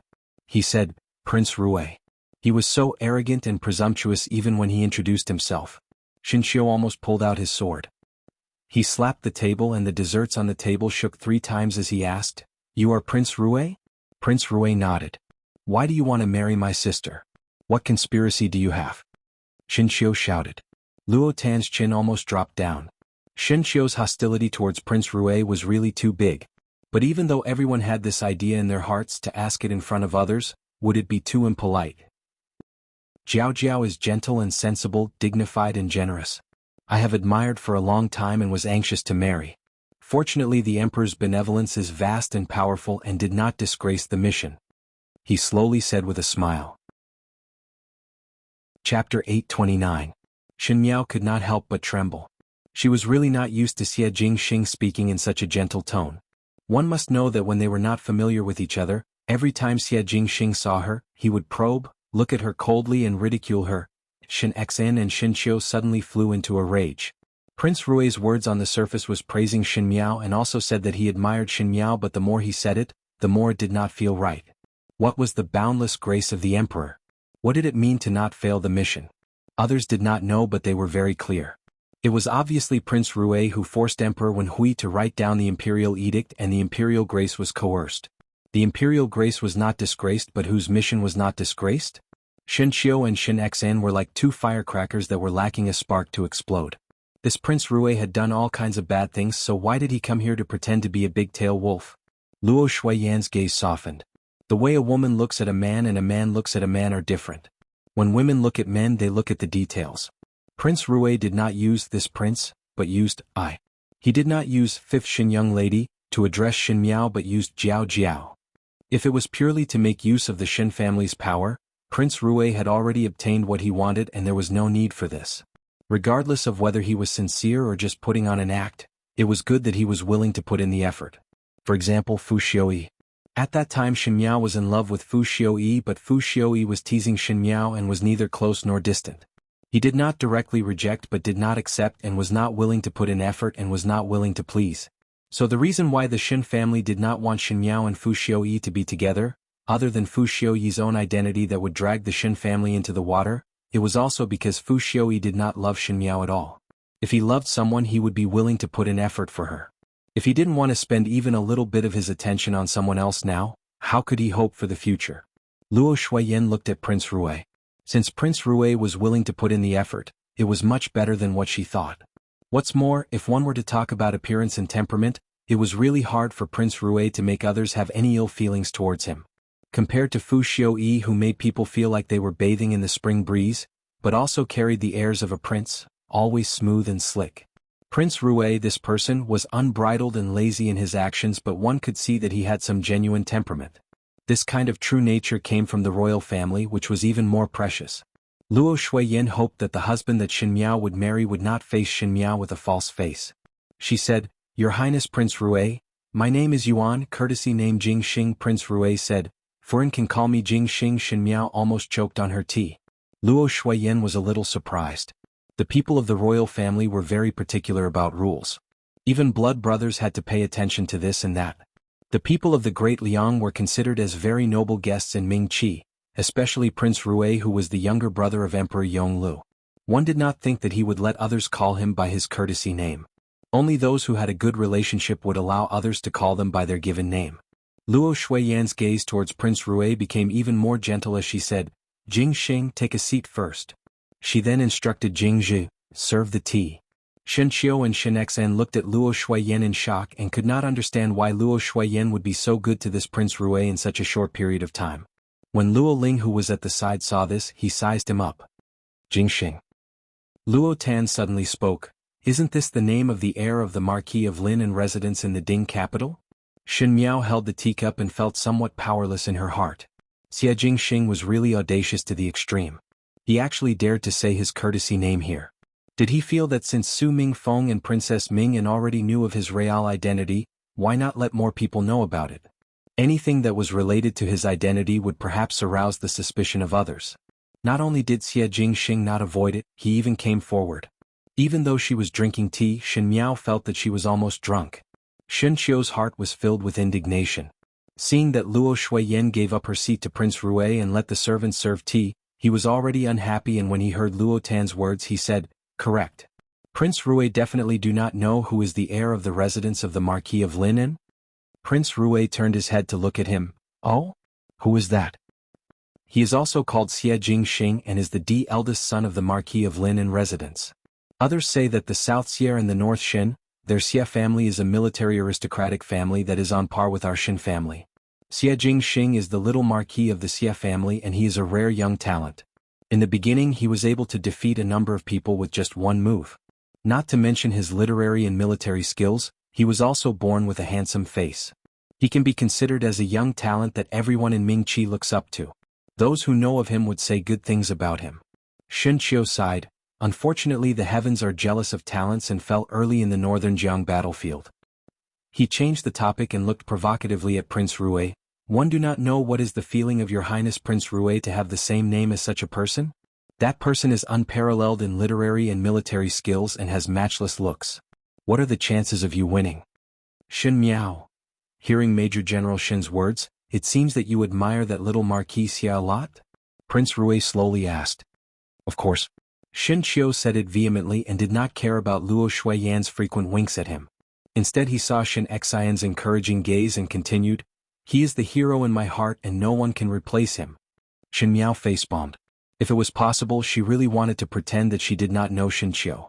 Looking at Xia Jing Xing again. He must be secretly very refreshed.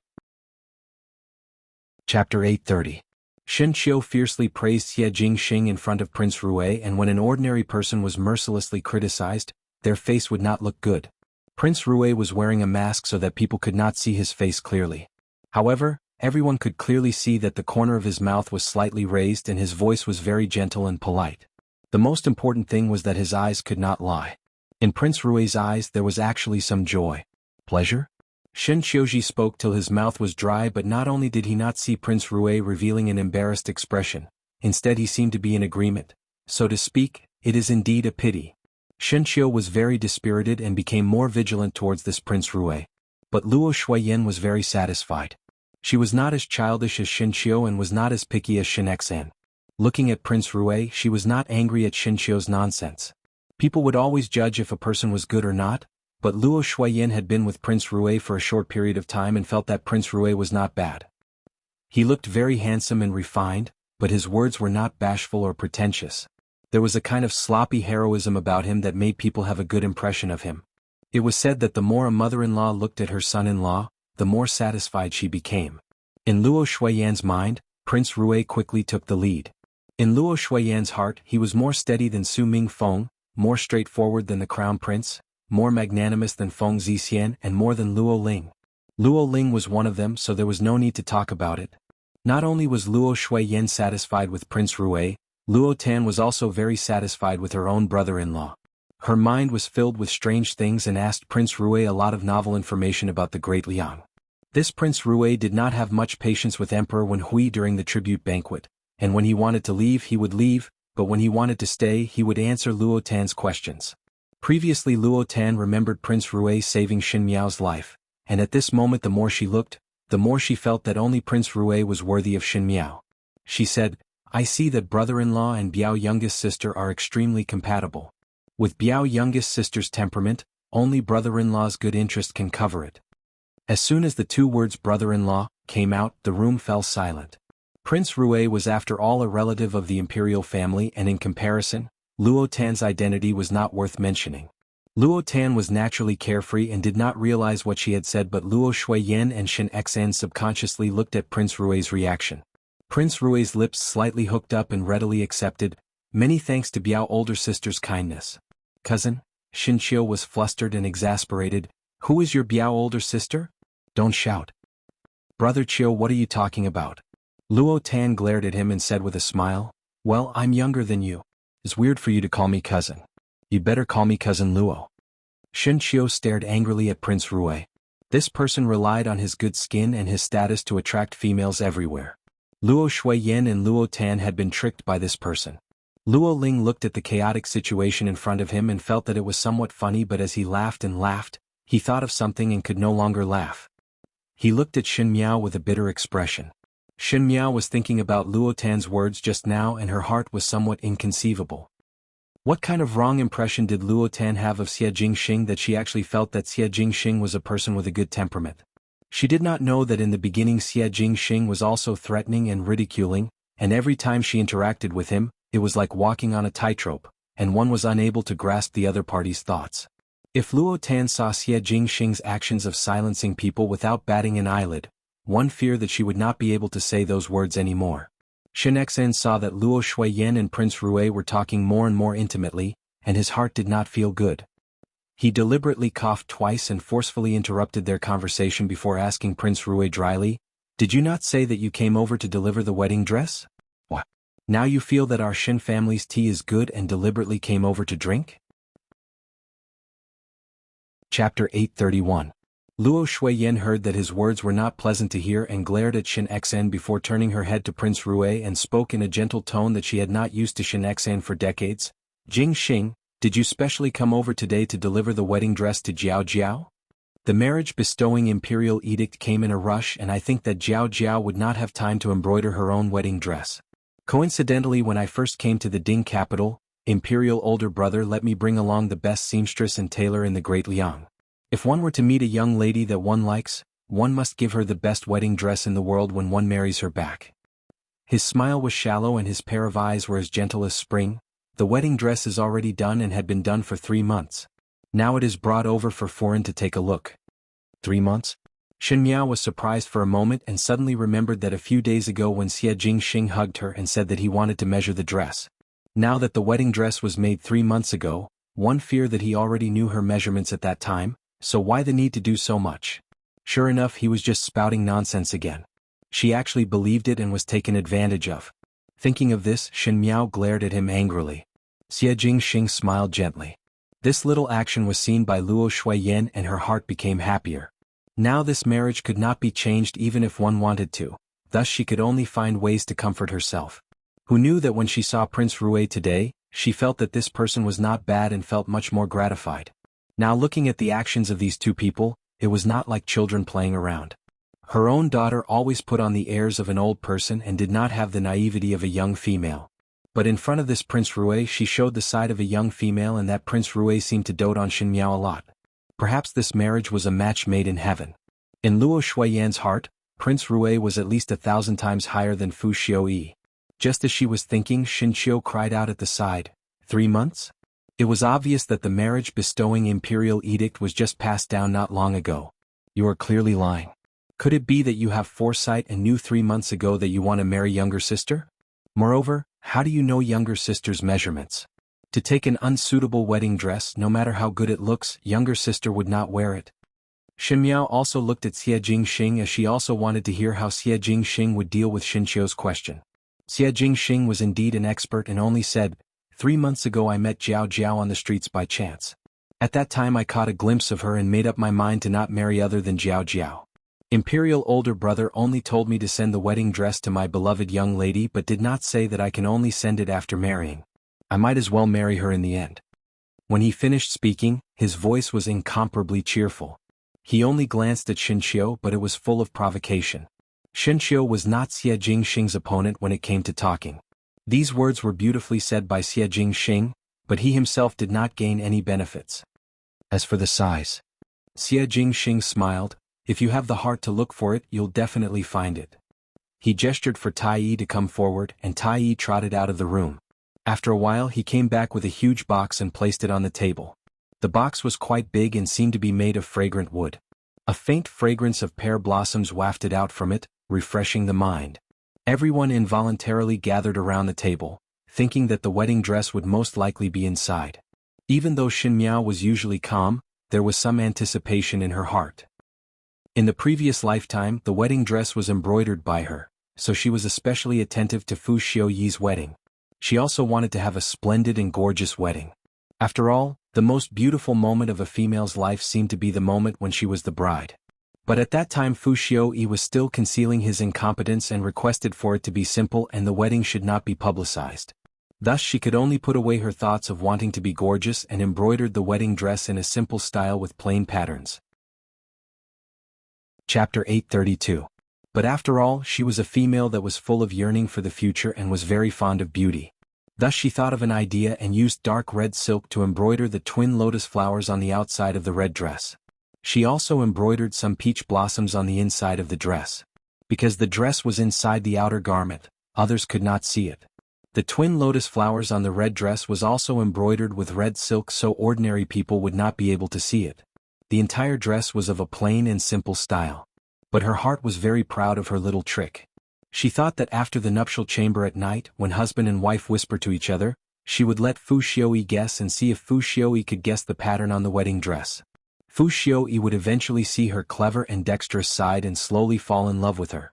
But at the end, when the lights were bright that night, she waited in the bridal chamber for the entire night until the red candles dried up and her heart turned cold, but she did not see Fu Xiuyi.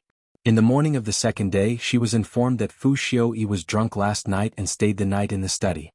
She did not sleep the entire night and had to enter the palace to pay respects to the emperor and empress.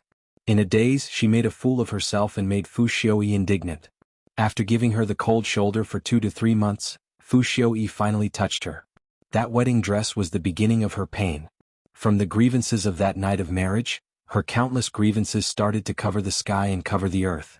Shen Miao had always felt that when one person treated another well, the other person's heart would be warmed up. Even if one did not like it, one would always be moved by the good treatment without any consideration of return. But there was such a kind of person who would enjoy everything that others gave them with a clear conscience but would despise others for not doing well. That wedding dress, Shen Miao and the other young female's happy and secret thoughts were finally not known by anyone. She wanted to ask, "Husband, take a good look at my wedding dress. Did you discover anything?" Even after using her entire life, she could not ask it. The person that she wanted to wear the wedding dress for had never seen it in her entire life. She was lost in her thoughts until Luo Tan's cry of surprise rang in her ears, pulling her back to reality. One saw Luo Shuiyan reaching out and slowly taking out the dress from the chest so that everyone could see it. His movements seemed to be very careful, as if he was afraid of breaking it. It was a very bright red, and the silk thread was extremely thin, as if it was made from thousands of thin silk threads interwoven into a brocade. Furthermore, it had been cut by the best embroidery master. A little more would be more and a little less would be less. Within the bright red cloth, there were fine and dense golden sparks. It was unknown if the golden sparks were scraped off or something else, but the entire cloth seemed to be sparkling. The red robe was made of sea shark brocade. It was as thin as a cicada's wings and had a crimson glow around it. The embroidered red robe shone with a golden light, and the pattern of a dragon and phoenix was embroidered with 12 colored threads. The golden dragon was mighty and the colorful phoenix was hazy. If one looked carefully, they would find that the eyes of the dragon and phoenix were decorated with tiny black gems. As for the dragon scales and phoenix feathers, they were cut into fine cat's eye stones, threaded with needle and thread and embroidered stitch by stitch. The red dress and red pants were a single piece. The color was pure and it was made wide. However, when a breeze blew past, it was as if a celestial was moving, floating like a celestial. However, this was also done with care. There were also lotus flowers embroidered at the corners of the robe, symbolizing auspiciousness. There was no need to mention the xia pendant. There were filaments, inlays, carvings, dots of jade and hundreds of pearls, which dazzled people's eyes. There was a pouch for grandchildren, a silver deposit, a demon-revealing mirror, and a heavenly official lock. The most attractive thing was still the phoenix coronet.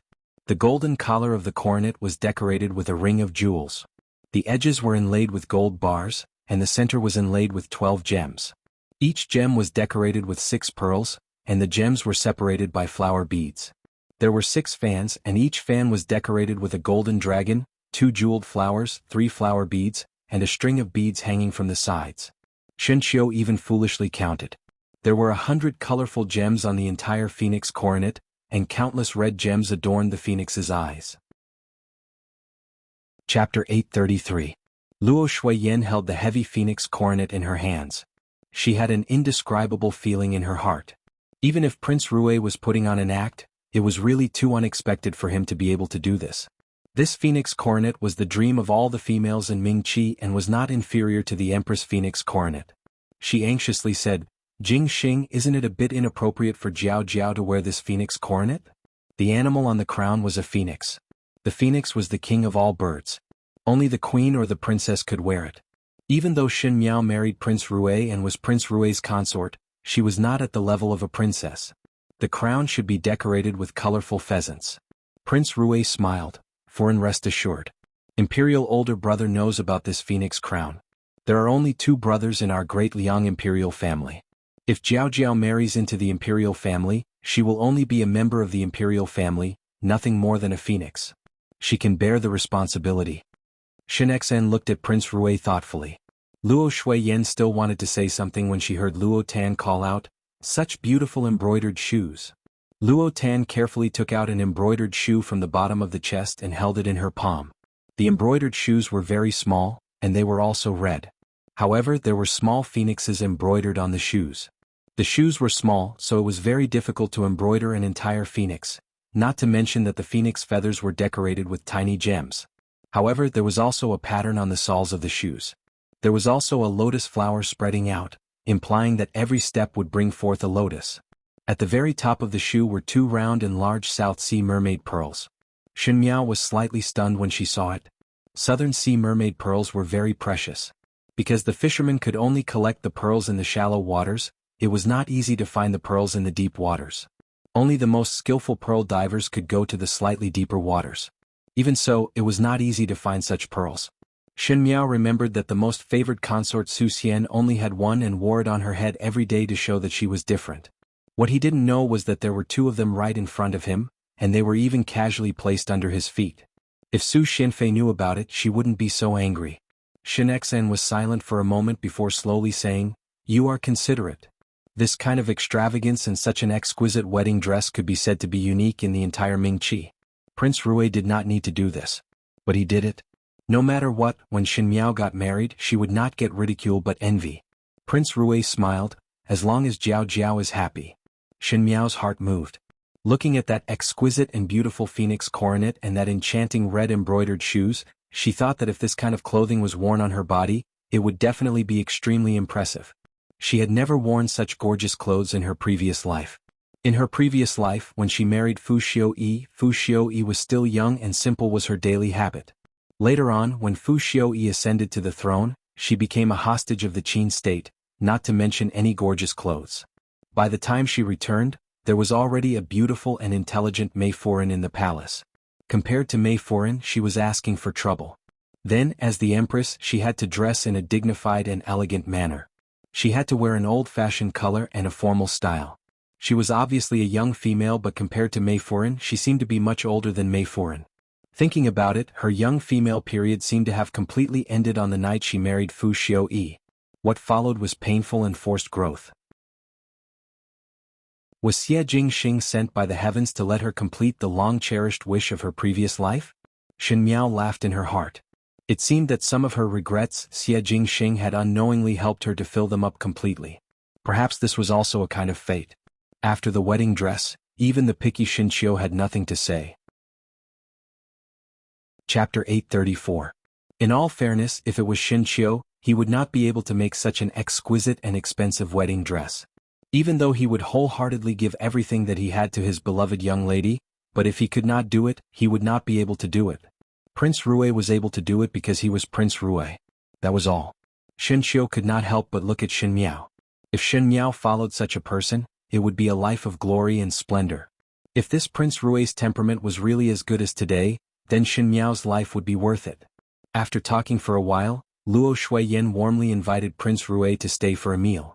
Prince Rui did not refuse and smiled, "But I want to speak a few words with Jiao Jiao alone.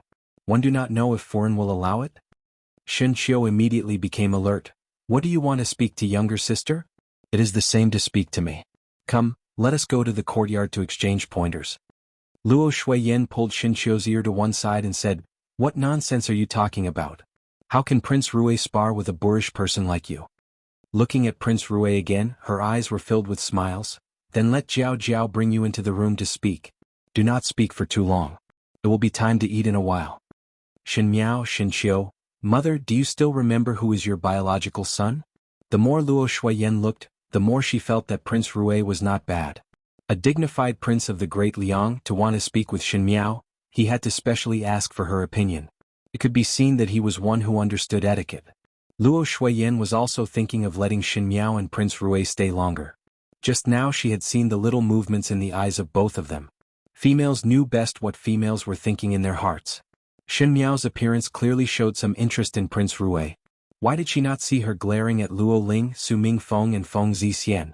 This kind of happy little quarrelsome couple should be written in a storybook.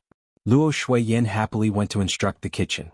Even though Shen Miao was somewhat speechless, she still looked at Xie Jingxing and said, "Follow me to the courtyard."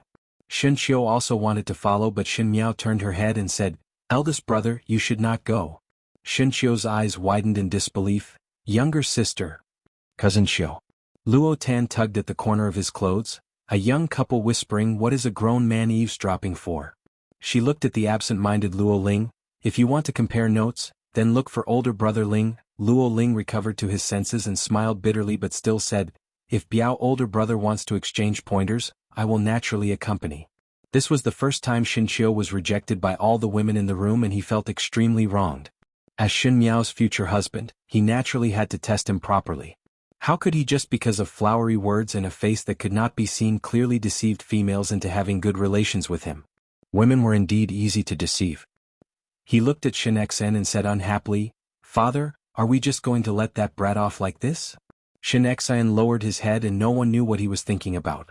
When he heard that, he looked at Shen Qiu. "After the meal, spar with him and test his martial arts." Shen Qiu's eyes lit up as he rubbed his fists and said, "Yes." As expected, Shen Xen was on the same side as him. He must let Prince Rui see clearly that it was not easy to marry the women of their Shin family. Shin Miao brought Xie Jingxing to her own courtyard. Bai Lu and Shuangjiang were outside with the young maids to tidy up the flowers and plants in the courtyard. When they saw Shin Miao bringing a grown man back, they jumped in shock. It was Gu Yu and Jingzhe who greeted Prince Rui before the maids recovered to their senses and paid their respects. Shin Miao directly brought Xie Jingxing to her boudoir. She was not afraid of being seen by others, as it was not the first time Xie Jingxing came to her room. Every 3 to 5 days he would come over to drink tea and eat snacks, thus she was familiar with the roads of the Shin mansion. When she turned back, she saw Xie Jingxing sizing up the surroundings and could not help but be sullen. It is not the first time. What is there to look at? Chapter 835. This is the first time entering from the main entrance. Xie Jingxing smiled and sat down in front of the table before looking at her. The feeling of entering from the main entrance is not bad. Shin Miao ridiculed. Are you complaining that you were not given a status in the past and that you did not come properly? Intelligent. Xie Jingxing drank his tea. That is because you came by yourself. No one invited you. Shin Miao gritted her teeth. Xie Jingxing looked at her with a smile. Furen treat me very well, and Biao older sister is also not bad. Shin Miao rolled her eyes in her heart. That was because they had not seen Xie Jingxing's brutal side. If they had seen it, they would not be so good to him. She asked, what words do you have to say to me? The matter that you entrusted me to investigate, I have helped you to investigate clearly. Xie Jingxing said. Investigate the matter? Shin Miao was too busy these days and had forgotten to ask Xie Jingxing to investigate something, so she asked in puzzlement, what matter? Xie Jingxing's eyes flashed. News of Pei Lang. Shin Miao was suddenly enlightened. Thinking that there was no news of Pei Lang these days, she became really anxious and asked, what did you find out? Did something happen to him? You are very worried about him? Xie Jingxing raised his brows. He is a person who works for me. Shin Miao frowned. All right. Xie Jingxing shrugged his shoulders. He is not very well now. Fu Xiuyi seemed to have discovered his identity and locked him in the dungeon of the residence of Prince Ding, and tortured him to force him to tell the truth. Shin Miao's heart tightened slightly. Is he still alive? Fu Xiuyi did not get the answer he wanted and would not let him die so easily. Xie Jingxing stared at Shin Miao after speaking. You do not seem to be worried that he would betray you? He will not. Shin Miao answered. Xie Jingxing frowned slightly. Shin Miao thought that Pei Lang, this person, even though he was too rational at times, so rational that he was unreasonable, but in terms of loyalty, no one could find fault with him. In his previous life he worked for Fu Xiuyi and had always been loyal to Fu Xiuyi. Pei Lang was brimming with talent, and later on, Prince Zhou and the rest also wanted to pull him back from Fu Xiuyi's hands. At that time, Prince Zhou and the rest had the upper hand and could give Pei Lang more than Fu Xiuyi, but Pei Lang did not waver. Pei Lang was a very principled person, and this principle was above everything else in his heart. For example, in the previous life he assisted Fu Xiuyi, so he did his best to help Fu Xiuyi sit firmly in this position. He used all the people around Fu Xiuyi that he could use, including himself. Even though afterwards, because of Fu Ming and Wan Yu, Shin Miao knelt down and begged for Pei Lang's help, Pei Lang was unmoved and even watched the Shin family's destruction with his own eyes. Perhaps he even contributed a part of it. But Shin Miao had never doubted Pei Lang's loyalty. Speaking of which, Fu Xiuyi was impatient to deal with her, and after they got married, he was mostly cold to Shin Miao. Other than the occasional concern and greetings to express his responsibility as a husband, most of the time, Shin Miao was alone in the residence of Prince Ding. Shin Miao wanted to please Fu Xiuyi and knew that Fu Xiuyi valued Pei Lang the most. She asked Pei Lang for advice, hoping that Fu Xiuyi would look at her in a different light. Pei Lang had indeed patiently taught her, and there were no times when he was impatient. Shin Miao's understanding of Ming Qi's structure, other than occasionally hearing Fu Xiuyi talk about it, most of it came from Pei Lang's guidance. Pei Lang was her teacher in Guangwen Tang, and speaking of which, he could be considered as her teacher in the residence of Prince Ding. So Shin Miao did not suspect that Pei Lang would betray her. Fu Xiuyi has many tricks up his sleeves. Shin Miao rarely showed a trace of anxiety, especially towards those who betrayed him. Once he discovered such a person, he would never trust them and would personally take action to kill them. Since Pei Lang had already been discovered by him, in order to obtain an answer, Fu Xiuyi might keep his life, but it does not mean that he would not do other things. If he were to be dismembered, Shin Miao shuddered. Shin Miao had personally seen how Fu Xiuyi treated those who betrayed him. Shen Miao had also personally seen what kind of place the dungeon was. About from that time onwards, other than adoration towards Fu Xiuyi, there was also a trace of fear and dread. After all, he was tolerant and gentle in front of others but vicious and merciless behind others. It really made one unable to not feel a chill. Xie Jingxing's eyes were sharp. How do you know how he would treat those who betrayed him? If it was in the past, Shen Miao would be able to hear that something was wrong in Xie Jingxing's words, but now her mind was not here and could not be bothered about it. After thinking about it, she then looked at Xie Jingxing and said, "Do you have a way to save him?" Xie Jingxing withdrew his hand that was drinking tea and said, "Reason." Shen Miao looked at him. His eyes were sharp and did not retreat at all, making one's heart shrink. Because there is no reason to stand idly by. Chapter 836. Because there is no reason to stand idly by. Shen Miao said. Xie Jingxing was silent. Shen Miao herself also knew that this reason could not be justified. In the eyes of others, before cooperating with Pei Lang, she and Pei Lang basically did not have any place to interact. Even in the name of a student and teacher in Guangwen Tang, there were only a few sentences that they had exchanged. When one was not familiar with a person, one would hand over such important matters to him and there was never a trace of suspicion. In other people's eyes it was naturally strange, especially since Xie Jingxing was not a careless person. He was good at paying attention to all the details that were overlooked by others and had a keenness that made others timid. But there were a lot of things that could not be explained clearly. She could not tell everything about her past lifetime, and not to mention whether others would believe it or not, she was unable to convince herself. Shen Miao thought that Xie Jingxing would continue to question, but he nodded his head and said, "Yes." Shen Miao was surprised for a moment before letting out a sigh of relief. The most comfortable thing about dealing with Xie Jingxing was that before they were not friends, Xie Jingxing would think of ways to figure out all the secrets of the other party, but after becoming friends, he would respect and not force others to admit things that they were not willing to say.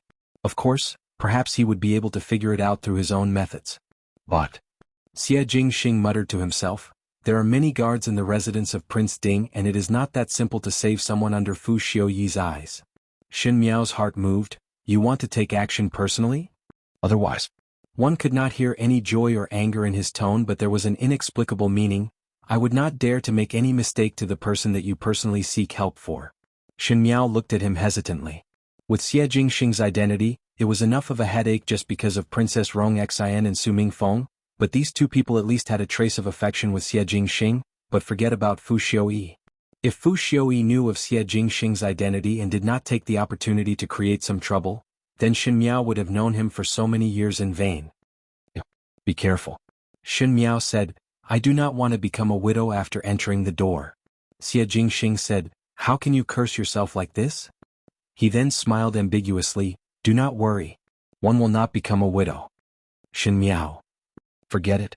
This person's words just now were definitely to scare her. Xie Jingxing was such a cautious person and would not personally take action.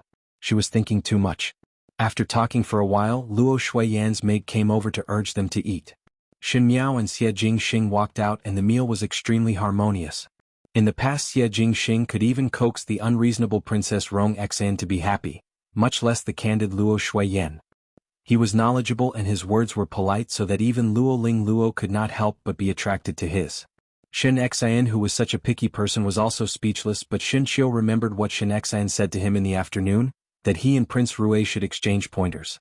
Halfway through the meal he threw out a sentence, "One has eaten too much today.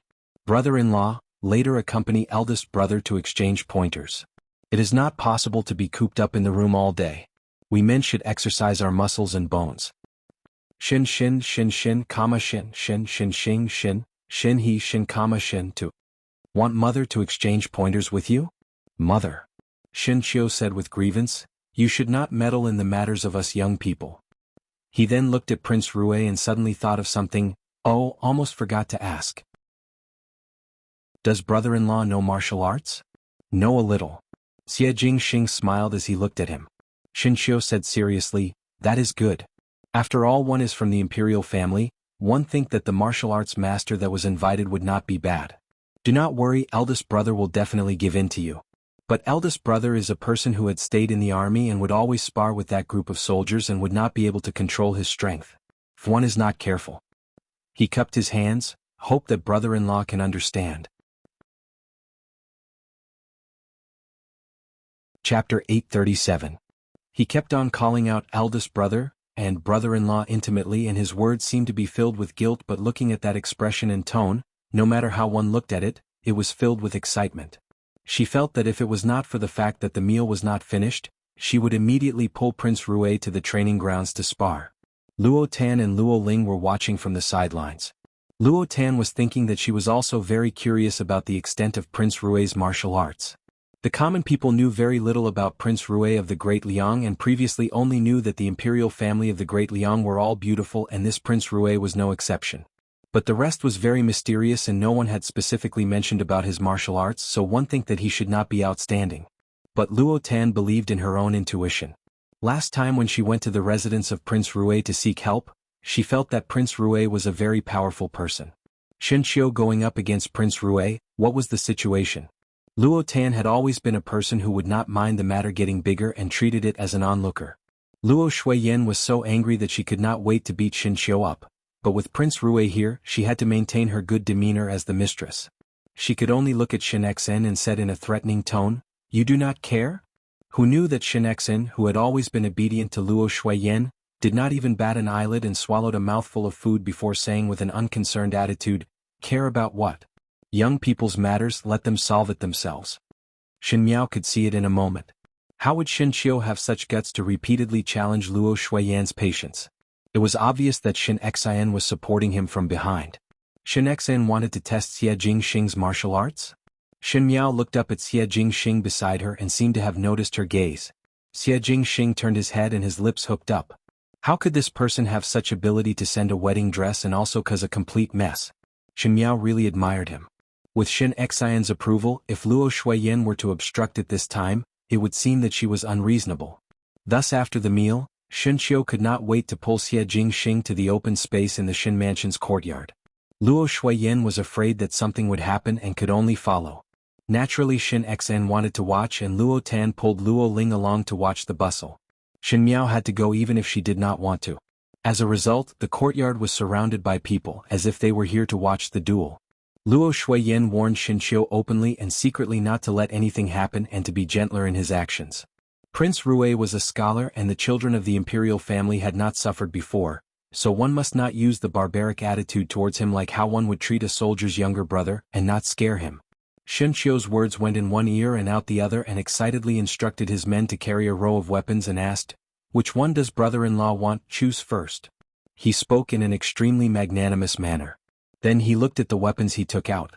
Good heavens, long spears, halberds, iron rods, scimitars, 9-section whips, giant hammers, long swords. There were even a few huge axes. With one look, one could tell that it was an extremely clumsy and difficult weapon to wield. Luo Shuiyan was so angry that she didn't want to watch anymore. Lord Rue was slightly startled. Shen Qiu said complacently, "Brother-in-law, these weapons are all very suitable. If you like that one, feel free to choose. Can be considered that big brother is going easy on you." Shen Miao. One did not know why, even though the usual Shen Qiu was not a lively person, that was only in terms of worldly wisdom. He still had the coldness and iron-bloodedness that a military general should have. But today as compared to Xie Jingxing, why did he seem so clumsy, almost like a child? Shen Miao could almost guess how funny his eldest brother was in Xie Jingxing's eyes. Xie Jingxing glanced at the weapons and casually picked up a short dagger from the pile. This? Shen Qiu was surprised for a moment as he did not think that Xie Jingxing would choose a short dagger and said meaningfully, "Brother-in-law has good eyesight. But an inch shorter is an inch more dangerous. Usually not many people would dare to carry this kind of dagger. Do not choose because it is light. It is better to choose this long sword. Even though it is rusty, it is not heavy and you can carry it." Chapter 838. Many thanks to eldest brother. Xie Jingxing smiled, "I want this." Shen Qiu coldly snorted, "Then do not blame eldest brother for dealing with you mercilessly. It is because your choice of weapon is too clumsy." Xie Jingxing's lips twitched. Even though he was wearing a mask, the smile on his lips seemed to have some carelessness and some ridicule which could easily irritate others.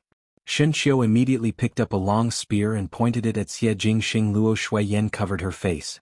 "Please, eldest brother," Xie Jingxing said politely. Boasting shamelessly. Shen Qiu took the lead and rushed over with the spear. Many years later, the mighty young General Shen would become Old General Shen. His military exploits were envied by countless people, and he had won countless battles.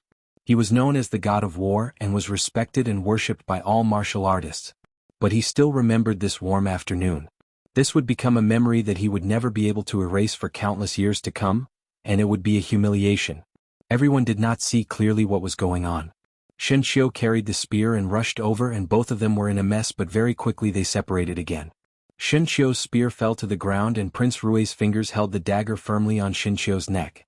Everyone in the Shen family, Prince Rui released his hand and played with the dagger in his fingers before looking at Shen Qiu with a smile that was not a smile. Many thanks to eldest brother for letting me win. With these 6 words, Shen Qiu's face suddenly turned purple. Everyone in the Shen family looked at each other and did not understand what this meant. Luo Tan muttered, "Older brother Qiu? Lost?" Everyone was shocked. Shen Qiu's martial arts was said to be second among the younger generation of Ming Qi, but no one dared to say first. Firstly, he was personally taught by Shen Qiu since young, and the Shen family had a military background for generations. There were many books on martial arts in the house, and Shen Qiu was considered to have a deep accumulation. Secondly, when Shen Qiu was still young, he was brought along by Shen Qiu's side to fight on the battlefield and had seen real swords and spears. With these 2 things, it could be said that Shen Qiu's martial arts skills were all full and there was not a bit of weakness.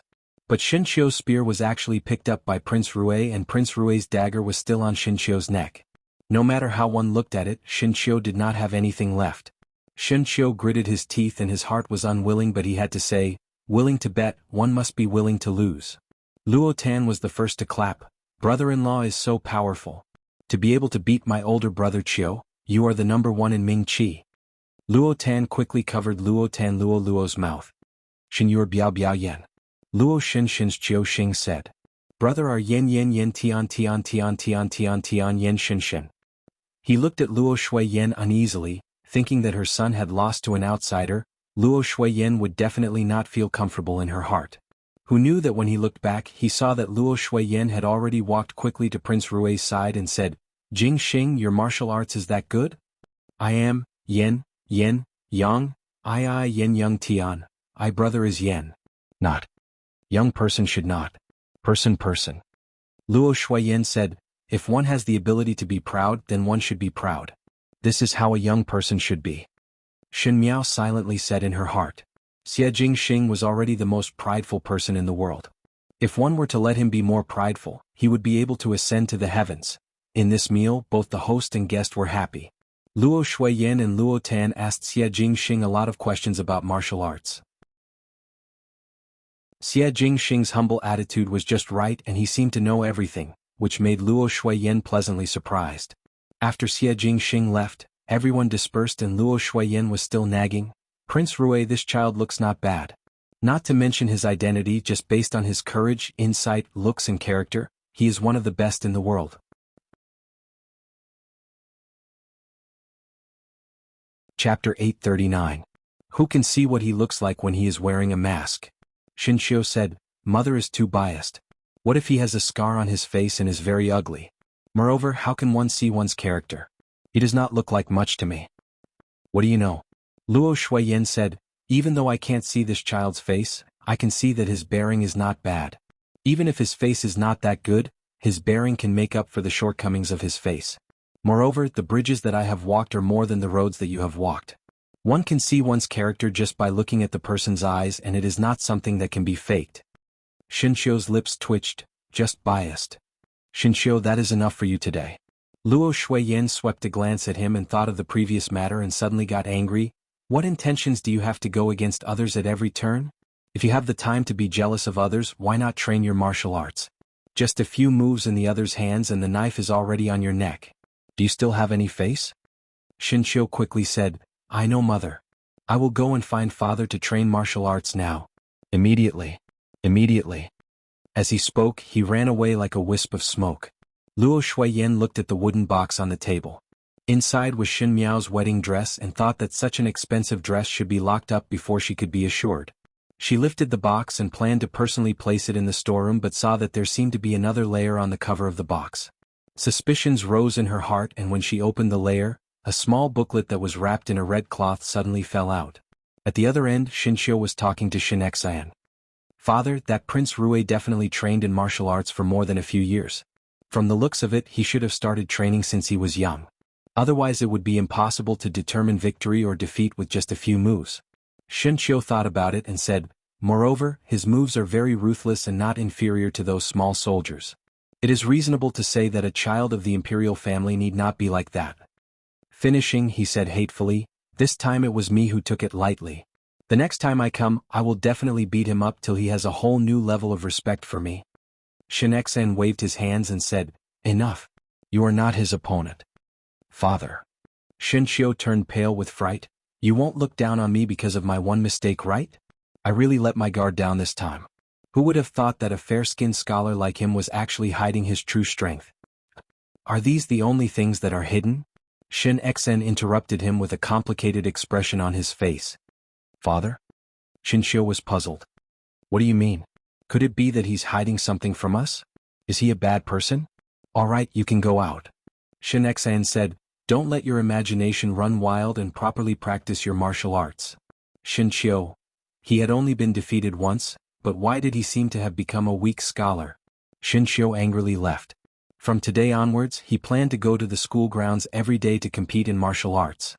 But, before Shen Qiu left, he could not help but glance at Shen Xen. Why does father look so worried?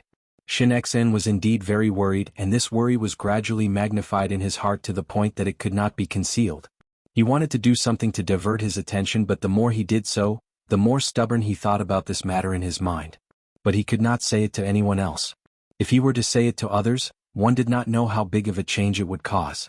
He let Shen Qiu test Prince Rue's martial arts skills because he wanted to see if Prince Rue had the qualifications to be the Shen family's son-in-law. Before today, Prince Rue was only a name on Emperor Wen Hui's imperial edict, and the Shen family did not expect him to be like that. They saw Prince Rue as a person who harbored malicious ambitions, and Shen Miao's marriage was not equal.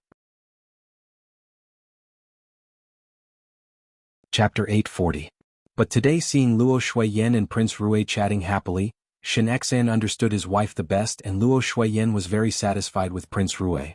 If Prince Rue had already made Luo Shuiyan satisfied, then regarding Prince Rue, it was not as simple as just a name on the imperial edict. For him to become the son-in-law of the Shen family, he would need to go through all kinds of harsh tests. Martial arts was one of them.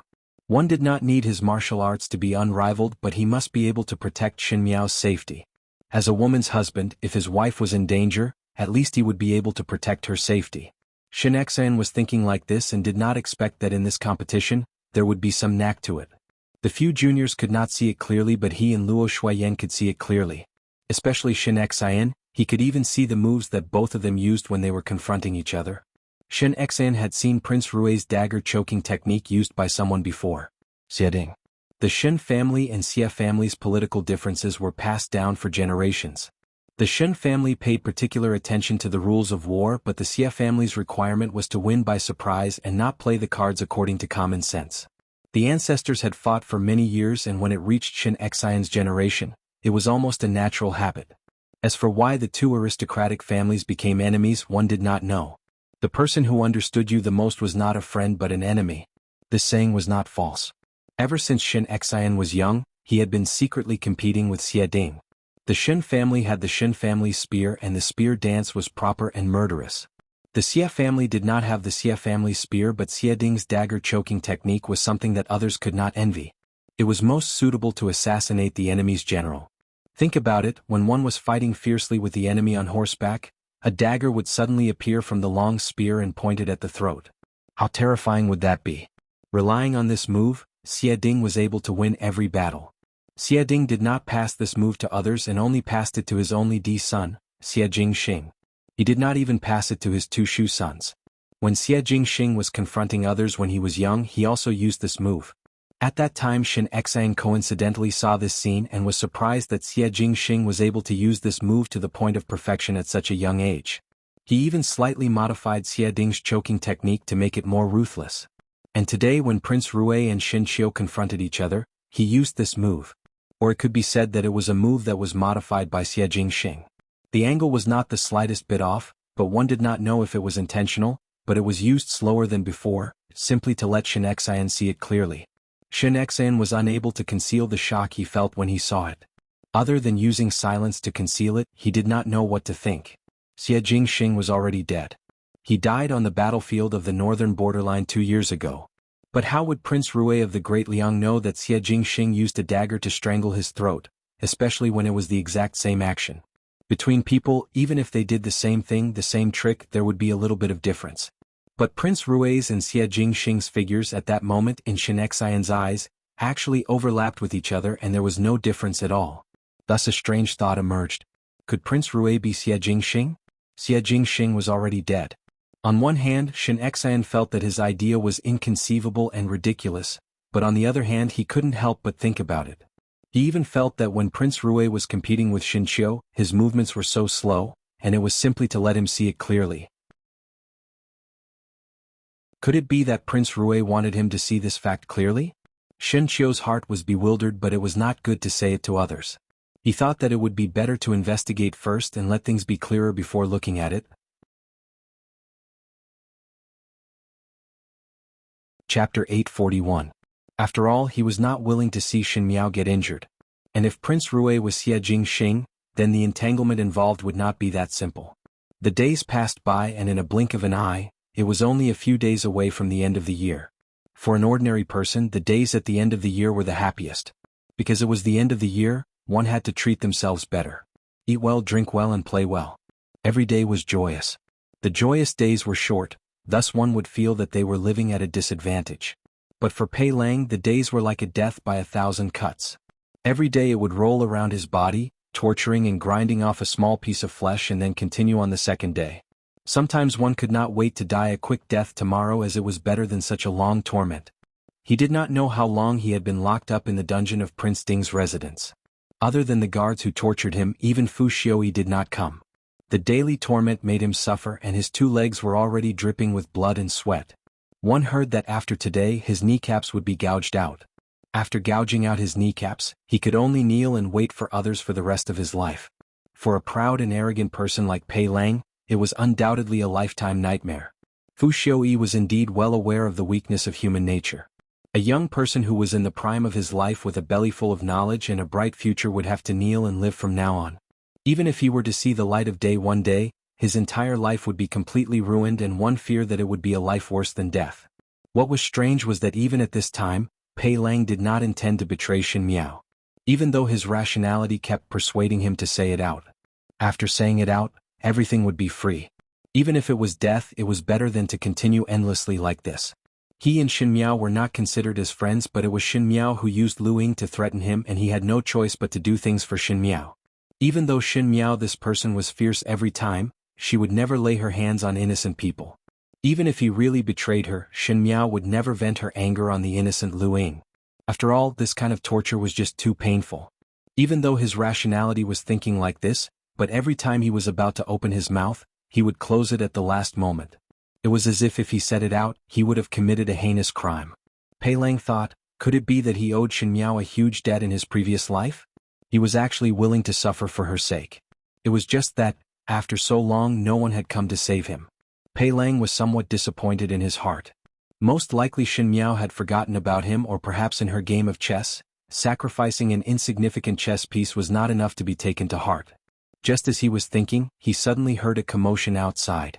He didn't know what had happened, but it was noisy and noisy. It was accompanied by the sound of something breaking. The heat wave was almost coming towards him. Someone shouted, "There's a fire! There's a fire!" A fire? Pei Lang's heart was startled.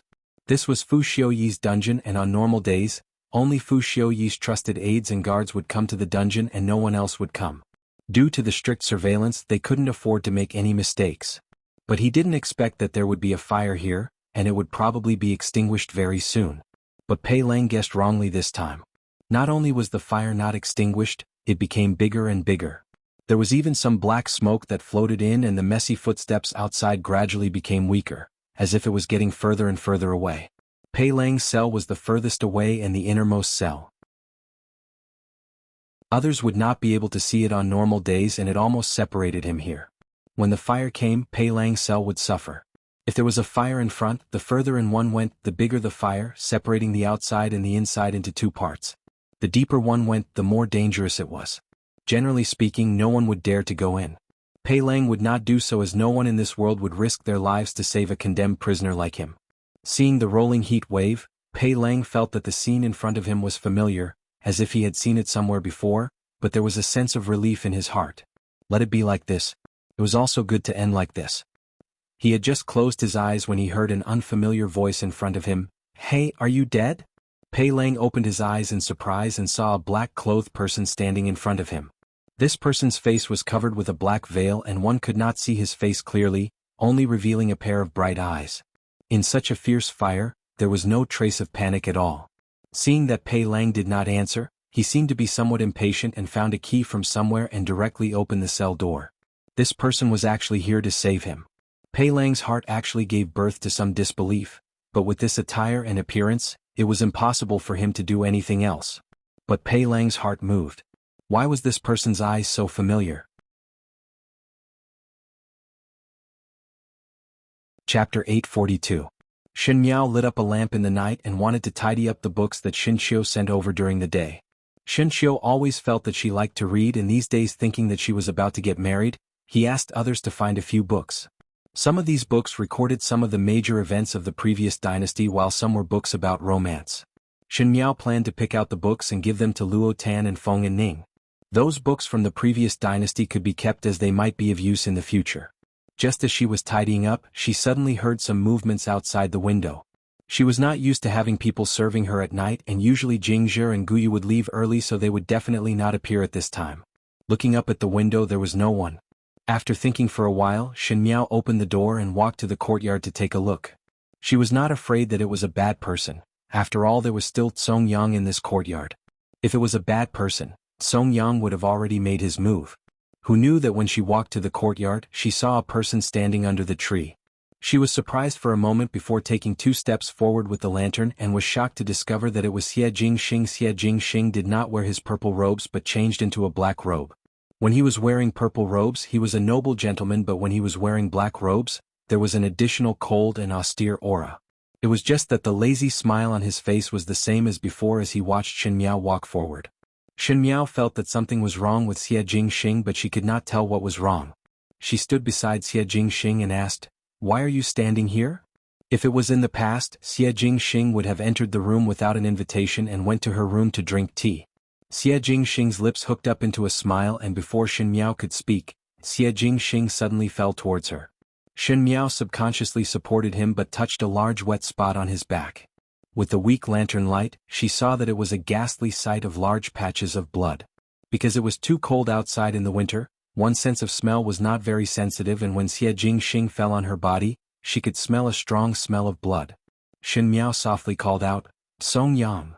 There was no response from the surrounding, as Song Yang did not seem to be around. Shen Miao's heart was somewhat anxious.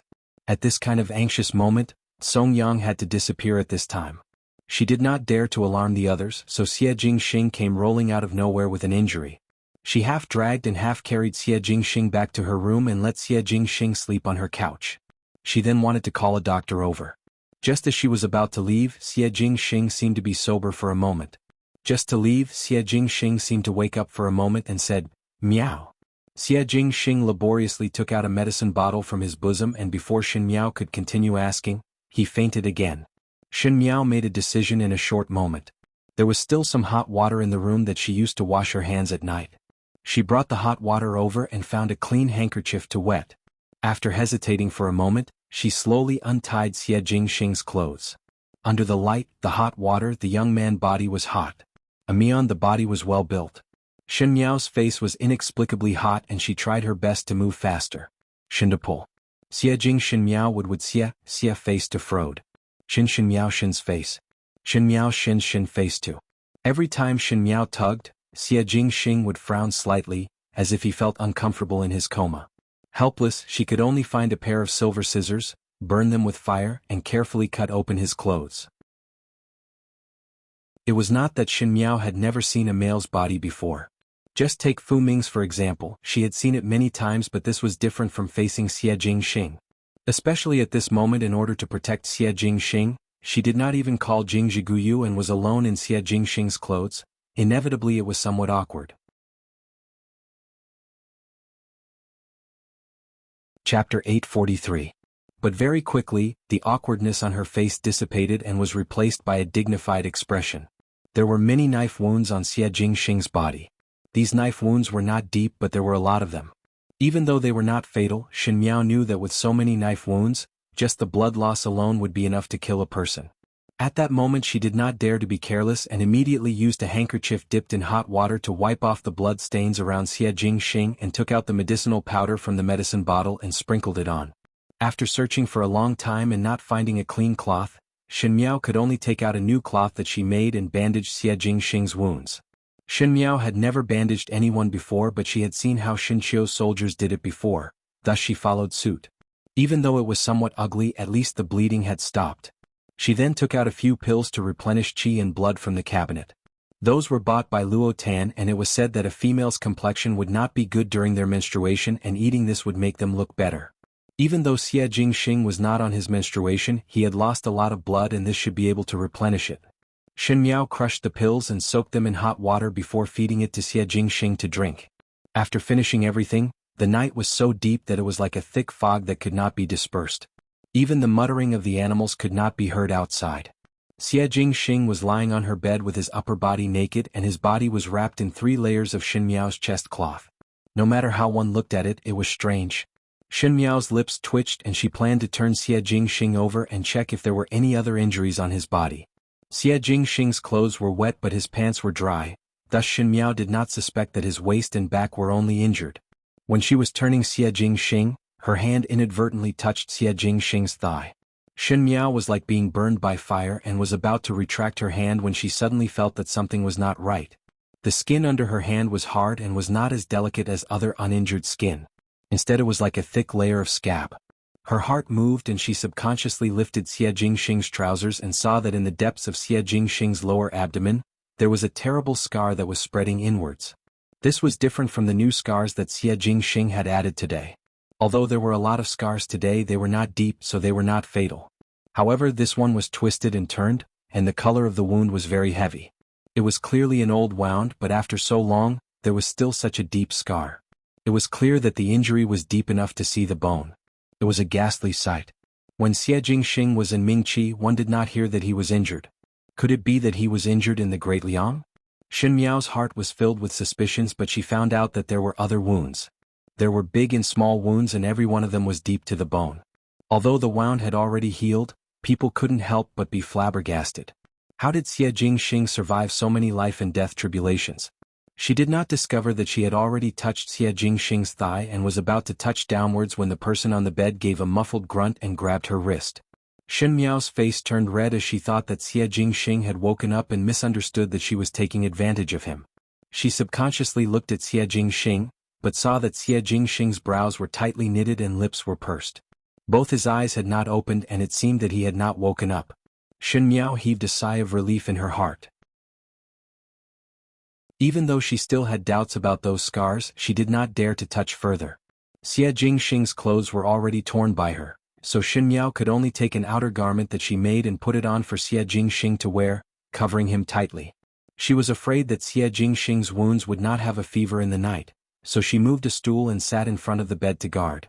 She did not know when she fell asleep. The morning sun shone brightly and the rooster crowed. When Shen Miao woke up, she discovered that she was already sleeping on the bed and her body was covered with a thick bedding. She clearly remembered that she was sitting in front of the bed to guard Xie Jingxing last night, but did not expect that she would actually fall asleep in the middle. Most likely she was extremely tired that she did not even know that she was moved to another place when she slept. Chapter 844.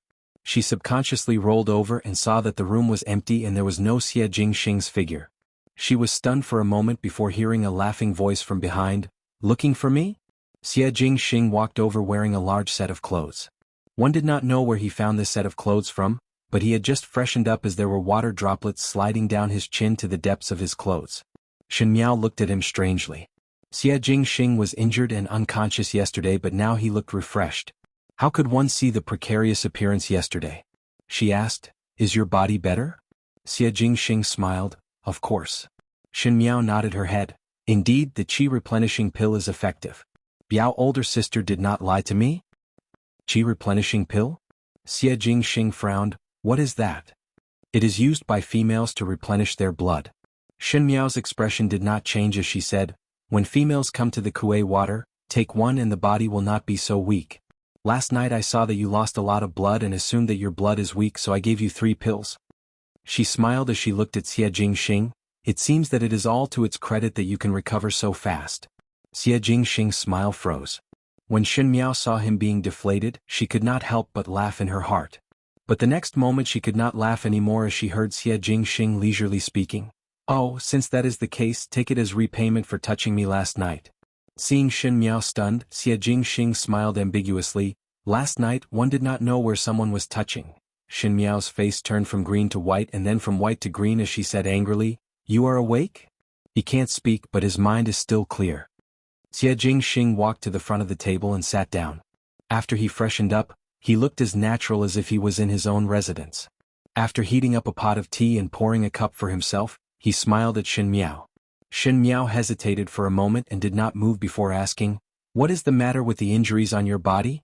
What happened yesterday? Helping you to do things. Xie Jingxing said it easily. It is better not to go to a place like the residence of Prince Ding next time. He stretched his waist. Fu Xiaoyi really has a lot of tricks that even I could not handle. You went to Prince Ding residence? Shen Miao's eyes widened. You went to the dungeon of Prince Ding residence? Xie Jingxing's eyes flashed. You know a lot about the residence of Prince Ding and even know that there is a dungeon. He said, Correct. Last night I went for a stroll and conveniently rescued your teacher Pei. Shen Miao looked at him blankly. She did not think that Xie Jingxing would personally go and save people.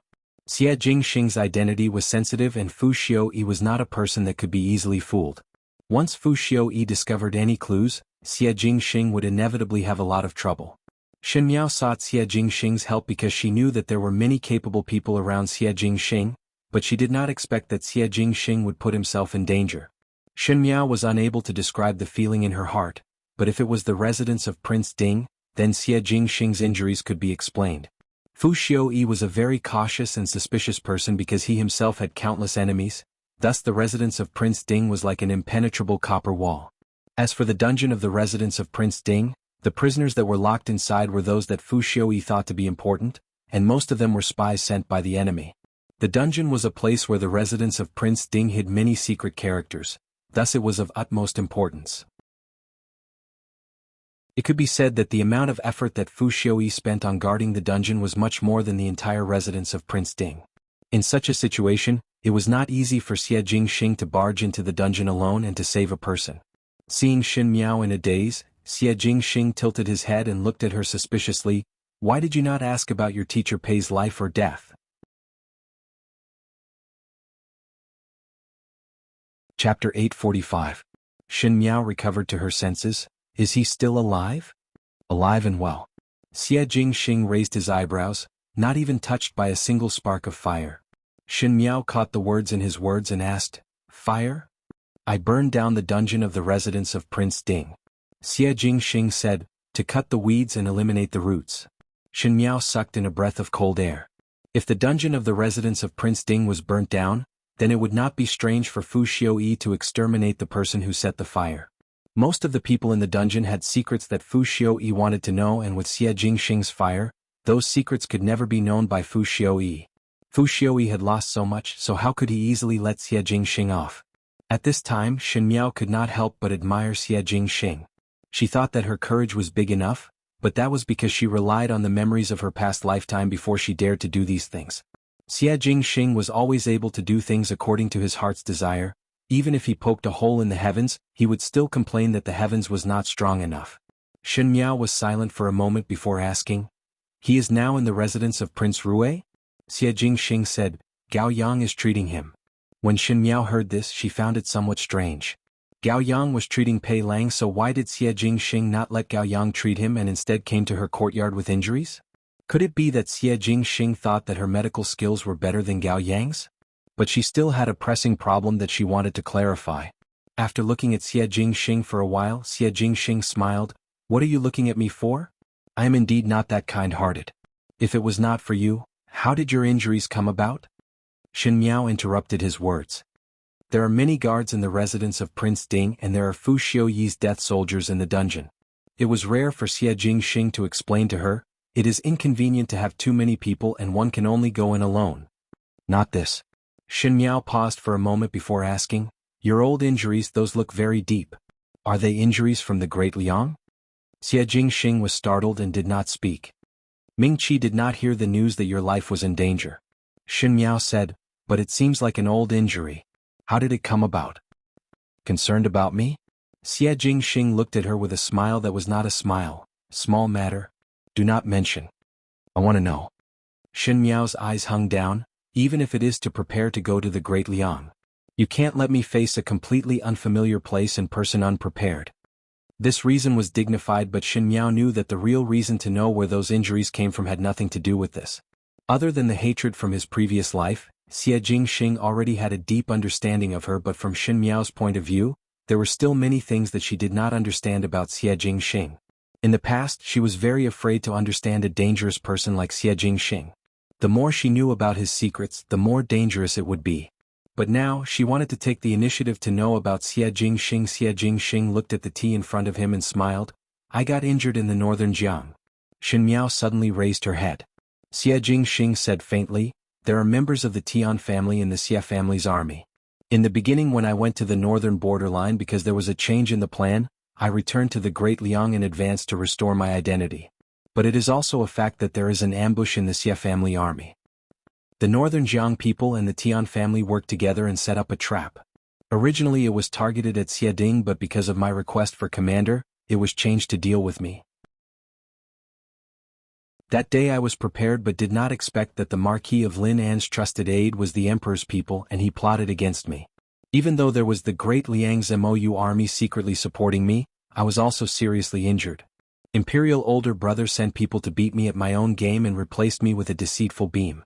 The Emperor thought that the plan was successful, but in fact I was brought back to the Great Liang to recuperate and was able to get out of bed and walk around after recuperating for half a year. He looked at Shen Miao and smiled disapprovingly. To be accurate, it was injuries in Ming Qi.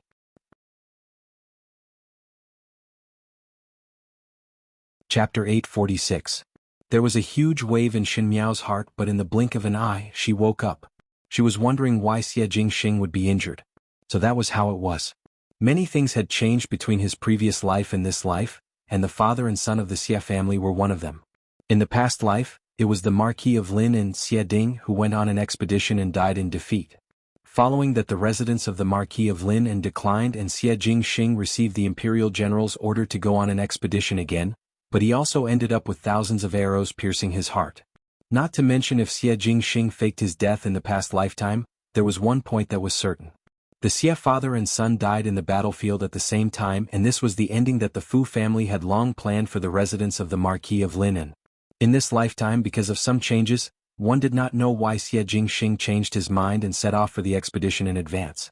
The Emperor originally wanted to deal with the Marquis of Lin, so he took the opportunity to change it to Xie Jingxing. Xie Jingxing was dead, and one did not expect that the Marquis of Lin would not be able to recover from this setback. Thus the imperial family did not need to take action again. In this way, it was in response to what Xie Jingxing said to Su Mingfeng, the Ming Qi did not nurture me and only erase me. Ming Qi indeed only wanted to kill Xie Jingxing.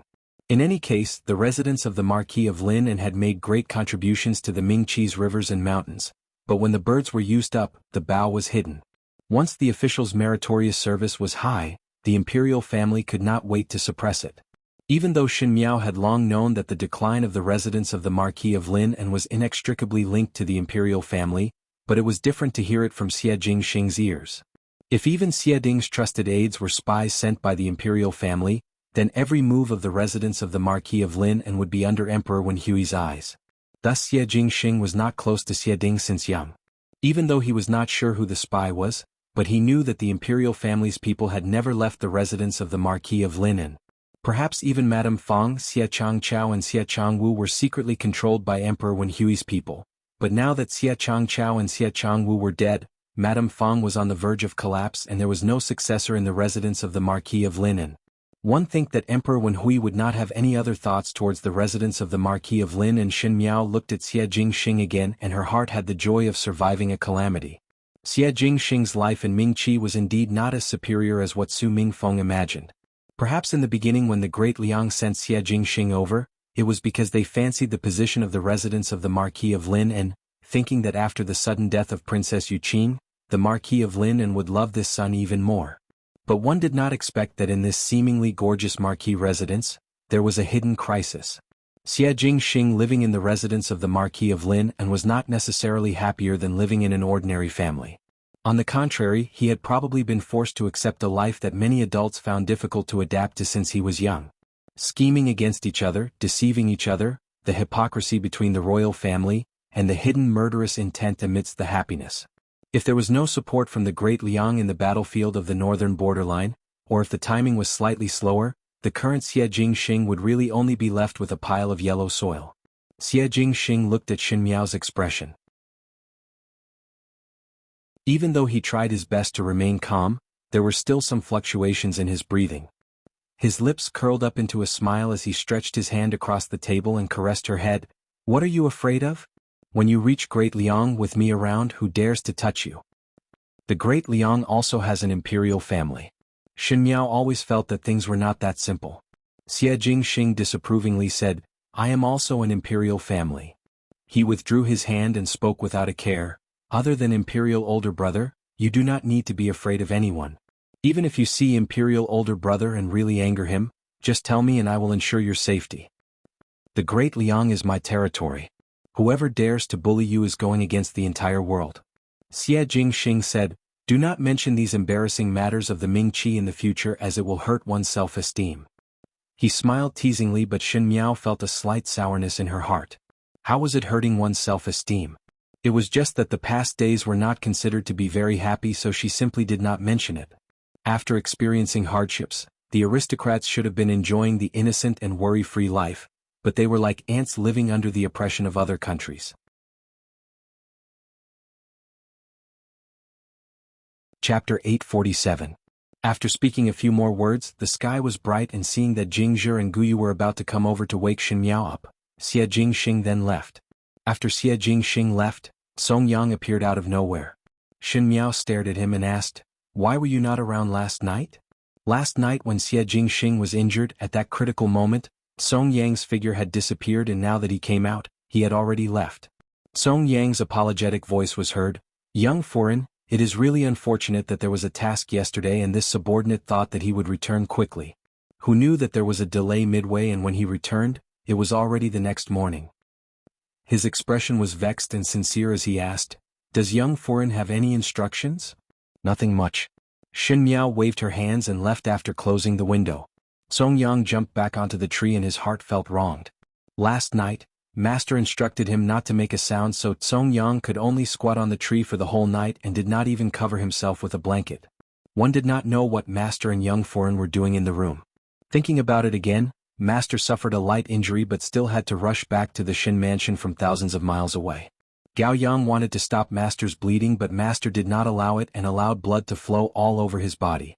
Was it not all to make young foreign's heart ache? Pitiful for himself, to be exposed to the cold wind for an entire night, and was even scolded by young foreign. Master also did not give any reward, so why did no one feel heartache for him? At the other end, Xie Jingxing was walking towards the residence of Prince Rui. Song Yang had already renovated all the residences between the residence of Prince Rui and the Shin mansion. There were no walls between the residences, and it almost formed a continuous courtyard. The wind was cold and dew was heavy in the deep winter, and he only casually wore a black cloak over his loose inner clothes. Black and white deeply collided together, making his face look somewhat pale. He wasn't wearing a mask, and his expression wasn't as relaxed as usual. His beautiful eyes, which were always curved like peach blossoms, were cold and heavy, with a hint of coldness. Toward Shen Miao he finally lied. Those crisscrossed wounds, other than in the northern Jiang, there were also wounds in the Great Liang. The wound in the northern Jiang was from the Xie family's thousands of troops and horses, Xie Ding's most trusted Xie family's deputy general's knife. That knife was so deep that the bone could be seen. Afterwards, when he was recuperating in the Great Liang for half a year, there were a few times when people said that he could not pass this hurdle. In the end, it was Gao Yang who risked his life to save him from the hands of the King of Hell. Gao Yang said that if the blade had been a centimeter off, or if he had been delivered to Gao Yang a little later, his life might not have been saved. Other than Gao Yang, Emperor Yonglu and his trusted aides, no one else knew about the news of his injury. When he appeared in front of the great Liang's courtiers again, he was still the handsome Prince Rue with his robes fluttering. It was just that it wasn't easy for a prince to suddenly appear in the royal family. Even if Emperor Yongle used his authority to suppress them in this world, everything was related to benefits. The appearance of the identity of Prince Rue would cause some people to lose their benefits. Therefore, plots, sneak attacks, assassinations, traps, and conspiracies emerged one after another. Their methods were treacherous and hard to distinguish. It wasn't that there were no moments of life and death where his life hung by a thread. During these times he had also suffered many injuries. The struggle in the Great Liang was more dangerous than in the Ming-Chi. In the Ming-Chi, his identity was after all hidden as the imperial family was dealing with the entire Marquis of Linan and not him alone. In the Great Liang, all his dangers came from the title of Prince Rue. All the big and small arrows in the dark were all aimed at his life. And every time after a deep crisis, the one who appeared in the court the next day was still Prince Rue with a lazy smile. A long-term plan. In everyone's heart, Prince Rue was a scheming and ruthless enemy. They no longer acted rashly. They respected and feared him. In their hearts they could not wait for Prince Rue to die, but on the surface they had to bow to Prince Rue. That was what Xie Jingxing risked his life to fight for. He used 2 years of time to stabilize the identity of Prince Rue in the Great Liang, and no one dared to doubt him, provoke him or scheme against him. Those fights in the snowy nights, the traps in the court, were all shredded together like the black robe last night. Those who stood in the sunlight were forever noble, elegant and spotless people. Shen Miao said, even if it is to prepare to go to the Great Liang. You cannot let me be unprepared to face a completely unfamiliar person and place. In this winter morning, Xie Jingxing was walking slowly and his green boots made a rustling sound as he stepped on the snow. There were ice crystals swaying on the trees like hanging jewels. A faint smile slowly floated on his lips. What was there to prepare for? Anyway, all the troubles would be swept away by him before that.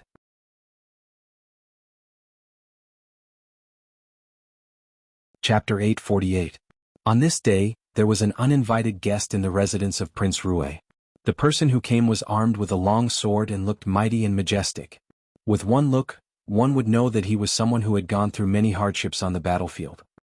His brows were resolute and there were traces of hardships as he stood straight at the entrance of the residence of Prince Rue. The guard at the door stopped this burly man, but this man said, "Bring me to see Prince Rue." This person's tone was really big, but the people of the residence of Prince Rue were used to being overbearing and even the servants had some arrogance. One did not fall into this person's trap and instead said respectfully, "There is no invitation. His Highness does not see outsiders." Just as the burly man was about to get angry, he heard a surprised voice from inside, "General Shen?" Looking up, it was Tai Yi who walked over in big strides. When he walked closer, he glared at the guard and said respectfully, "General Shen, this servant is not sensible and hope for the magnanimity to forgive. This subordinate will bring you to see His Highness." That guard's eyes widened. Most likely he just understood what kind of person General Shen was and then looked suspiciously at the other party, as if he did not expect that the other party would come at this time. Shen Xen had a stomach full of anger and these days he tossed and turned restlessly. Every time he thought of his suspicions in the past few days, he would not be able to sleep well. He thought that with the passing of time, this matter would gradually be forgotten, but one did not expect that the longer it was, the harder it was for his heart to let it go. Shen Xen was a person who did not like to stir things up. Once there was any doubt or tiredness, he must make it clear, not to mention that this was a big matter that concerned Shen Miao's entire life. Thus he finally decided to personally make a trip to the residence of Prince Rue. No matter what the ending was, he must make it clear. Who knew that when he just arrived, he would meet a guard who did not have eyes, which made his already uneasy heart even more unhappy.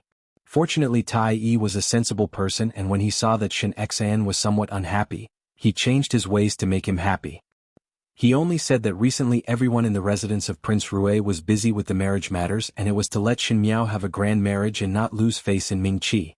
Shen Xan followed Tai Yi all the way and indeed as Tai Yi said, the entire residence of Prince Rue was decorated with lanterns and colored banners, making it look very festive. In any case, the people of the residence of Prince Rue placed a lot of importance on this marriage and it was a comfortable matter.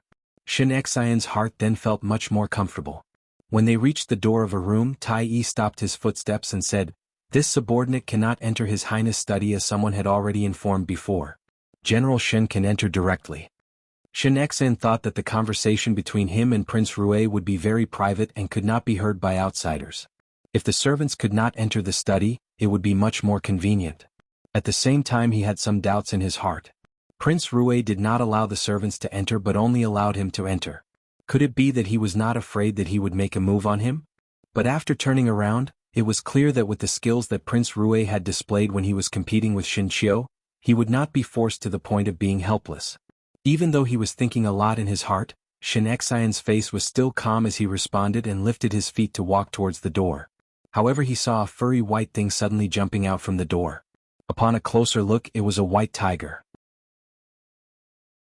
It was just that its body was still small and most likely it had not matured yet as it shouted at him in a childish voice.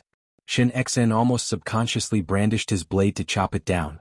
It was Tai Yi who immediately went forward to carry the white tiger away before Shin Xen took a deep breath and pushed the door open to enter. In the room, Prince Rue was sitting on a chair reading a book. His sitting posture was not very proper and was very lazy. The book that he flipped through was even more casual, as if he was just casually looking at it and not seriously looking at it. Shin Xen frowned. Prince Rue?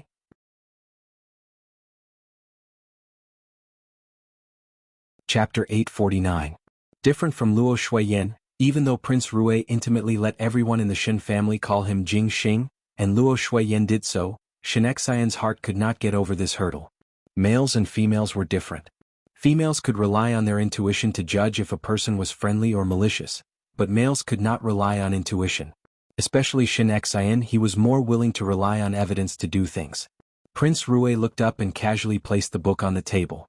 Shin Xian saw that it was a military book and it was a very obscure military book. Ordinary old generals would read it and Prince Rue was only 22 years of age. To read such a book, either he was putting on an act or this person was deeply hidden. Before Prince Rue came to visit, in Shin Xian's eyes, Prince Rue was only relying on the name of Emperor Yongli's younger brother and was an idle prince who acted unbridled and arrogant. But after that day of competition with Shin Qiu, looking at Prince Rue again, Shin Xian felt that this person was not that simple.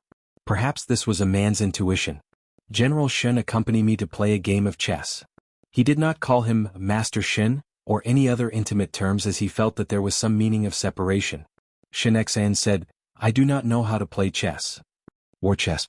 Prince Rue raised his hand and took the chessboard from the other side and placed it on the table. He gave Shin Xian a jar of white pieces and kept a jar of black pieces for himself. He said, General Shen and I use the chessboard as the country, the chess path as the boundary and the pieces as the soldiers. How about a game? When Shin Xen heard about military matters, he became excited, and seeing that the other party was only young, he felt displeased from being looked down upon and said, Come then. Both of them arranged the pieces and started to play chess. Different from Prince Rue's appearance, Prince Rue's chess style surprised Shin Xen. The other party had a ruthlessness that was not commensurate with his age. Originally, war chess was very tiring and one had to seriously think about every step as pulling one's hair would affect the whole body. But when Prince Rue played chess, it was as if he did not use any extra time to think. Instead, he would move wherever he wanted to and was very casual. And when one looked at the seemingly casual move, one would discover that the other party's move was very ingenious. Shin Xian's chess skills were usually not bad, but when compared to Prince Rue, he actually fell into a disadvantageous position. Shin Xen even had an illusion that he had already played chess with Prince Rue before. Otherwise, how could Prince Rue seem to know in advance where his next chess piece would land? The match was over, and the result was, as expected, Shin Xen had lost. Prince Rue said, You have lost. Shin Xen waved his hand and said, Again. Still the same. Prince Rue said, What do you mean? Shin Xen frowned. You've lost, he said. Shin Xen had lived for so long an emperor when Hui had to give him enough face. Other than Luo Shuiyan, there was no one who dared to speak to him like this. His face immediately turned angry and was about to get angry when he saw Prince Rue lightly speaking. One fear that General Shin did not come to Prince Rue's residence today for a game of chess. His lips hooked up as he asked, What is the matter? Shin Xian's angry words were stuck in his throat. Prince Rue seemed to have a kind of ability to provoke one's heart and then change the topic without a trace, as if he did not say anything just now. This kind of ability was really like a person, and that was the Marquis of Lin and Xie Ding. Every time Xie Ding and Shin Xian had a dispute, he would have this cynical look. Shin Xian had an honest character and was easily serious, but he was played around by that scoundrel Xie Ding. Suddenly thinking of Xie Ding, he thought of his motive for coming to Prince Rui's residence. When Shin Xian thought of this, he did not even have the mood to get angry at Prince Rui. He looked straight into Prince Rui's eyes and did not let go of the slight smile on Prince Rui's face as he slowly asked, "Previously when you were competing with Shin Qiu in the Shin mansion, where did you learn the move of pressing the dagger against Shin Qiu's neck?"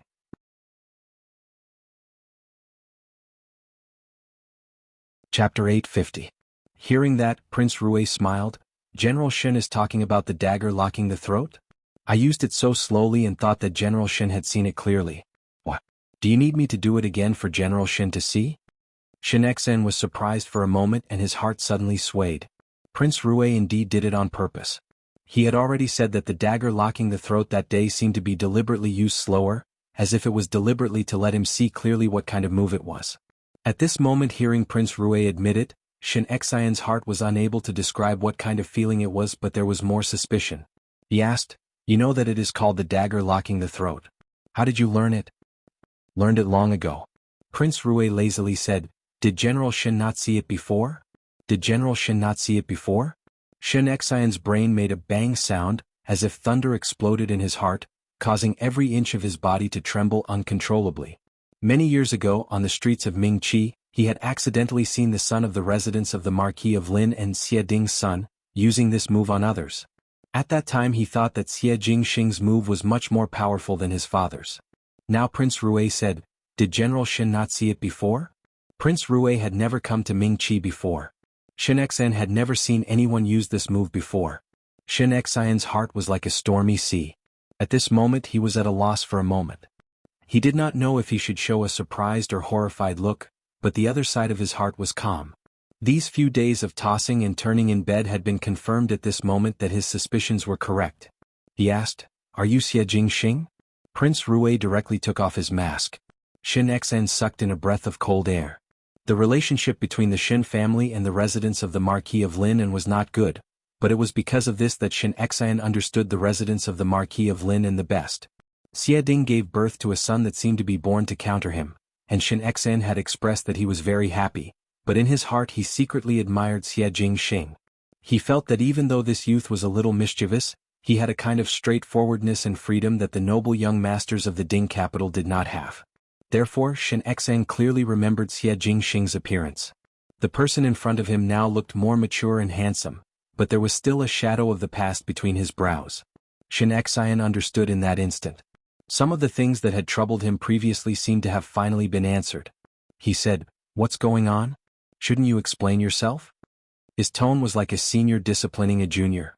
Shin Xian even had the absurd illusion that he was helping Xie Ding discipline his son. Xie Jingxing smiled gently and poured a cup of tea for Shin Xian. "Father-in-law, drink tea and listen slowly." In the next hour, Shin Xian heard a shocking secret from Xie Jingxing's mouth that he had never thought of. Shin Xian had never thought that Xie Jingxing would be a prince of the Great Liang with such a bizarre and bumpy background, and even more did not think that Xie Jingxing would have such guts to become Prince Rui of the Great Liang and still dare to swagger to Mingqi.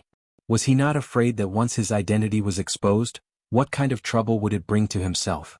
After listening to Xie Jingxing's words, Shin Xian's heart was filled with anger, indignation, regret, hesitation and all kinds of complex emotions intertwined together. But he still understood in the fastest speed what kind of decision he should make at this time. He said, "Since you have this identity, Jiao Jiao cannot marry you." "What?" Xie Jingxing asked.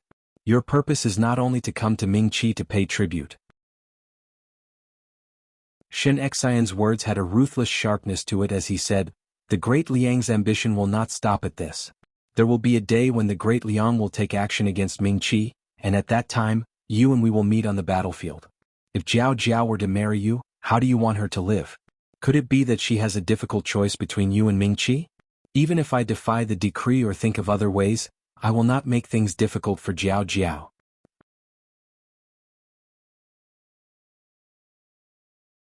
Chapter 851. Father-in-law worries too much. Xie Jingxing smiled without a care. "She knows my identity and understands the situation she is facing better than you. Perhaps you should think about the relationship between the Shin family and Mingqi." Shin Xen heard the hidden meaning in his words and unconsciously frowned. What do you mean? Xie Jingxing snapped his fingers and his gaze landed on the chess game that had just been finished. Shin Xian's white pieces had almost been swallowed up, but Xie Jingxing's black pieces were still all over the board. Shin Xian had lost miserably and this chess game did not look too intense. Xie Jingxing said, just now the game of chess with father-in-law was played by me using the identity of the imperial family of Ming Qi. Father-in-law didn't notice anything? Shin Xian suddenly raised his head and said angrily, nonsense. Whether it's nonsense or not, you and I both know.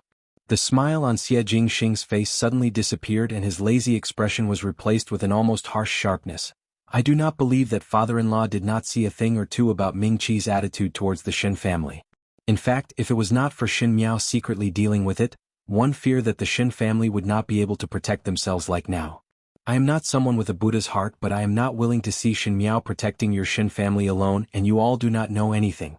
She is only a young lady and I am not willing to let her be a bad person. Shin Xian was so angry that the beard at the side of his lips straightened, but he still caught onto the key point in Xie Jingxing's words and asked, what happened to Jiao Jiao? What did you mean by your words just now? Tell me clearly. Father-in-law and mother-in-law are stationed in the northwest all day, and they have the world in their hearts. Naturally they are too busy and can't take care of Shin Jiao Jiao. Do you think that the second and third household of the Shin family are good people? In the beginning they colluded with Prince Yu and wanted to send Shin Miao to Prince Yu's bed so that they could give Shin Miao a bewitching scent in Wulong Temple. How did Shin Yuan die? How did Ren Wanyun become crazy? What happened to Shin Gui and Shin Wan? Jing Chu Chu Jing Guanxing. It was one thing for the Shin family to scheme against Shin Miao. The imperial family of Ming Qi had never cared about your head. Do you think that when you retreated to the Shaochun city who was the one who dealt with it, and that the Su family see you suddenly appeared and by a stroke of luck, let the emperor give you a way out, was it really a coincidence? Is it really heaven's blessing that the Shin family can escape unscathed every time? He looked at Shin Xian's stiff expression and ridiculed, 2 years ago father-in-law returned to the court and coincided with old Shin Taitai's birthday. Was it Shin Miao who personally started the fire in the Shin family's ancestral hall? Was it to let you see the Shin family's ambition? She used her own life to warn and comfort. General Shin, do you dare to say that you can still protect her safety? Shin Xian was like being struck by lightning. Ever since he and Luo Shuiyan returned to the Ding capital, these matters had happened one by one and he had suspected that something was wrong, but every time he investigated, he was unable to find anything. Afterwards there were many matters in the Ministry of War and he did not have much time to get entangled in it, thus he threw it to the back of his mind. Shin Miao did not mention it before, so Shin Xian also ignored it. Now hearing the whole story of these good things from Xie Jingxing's mouth, Shin Xian could not tell if he was shocked or angry in his heart and was actually speechless. The second and third household of the Shin family had come to this stage, it was all because of Shin Miao's schemes. General Shin must not blame her for being vicious and merciless. If she was not like this, one feared that the grass on her grave would be more than 1 zhang tall. Xie Jingxing's mouth was saying sarcastic words, but his eyes became sharper, almost making one breathless. He said, perhaps father-in-law is a good general to the world, but I think that it is not the case for Shin Miao. I do not know why she wants to shoulder all these matters alone, as if she owes it to the Shin family. But from what I see, General Shin is not a good father, but the Shin family is very lucky to be able to raise Shin Miao, this daughter.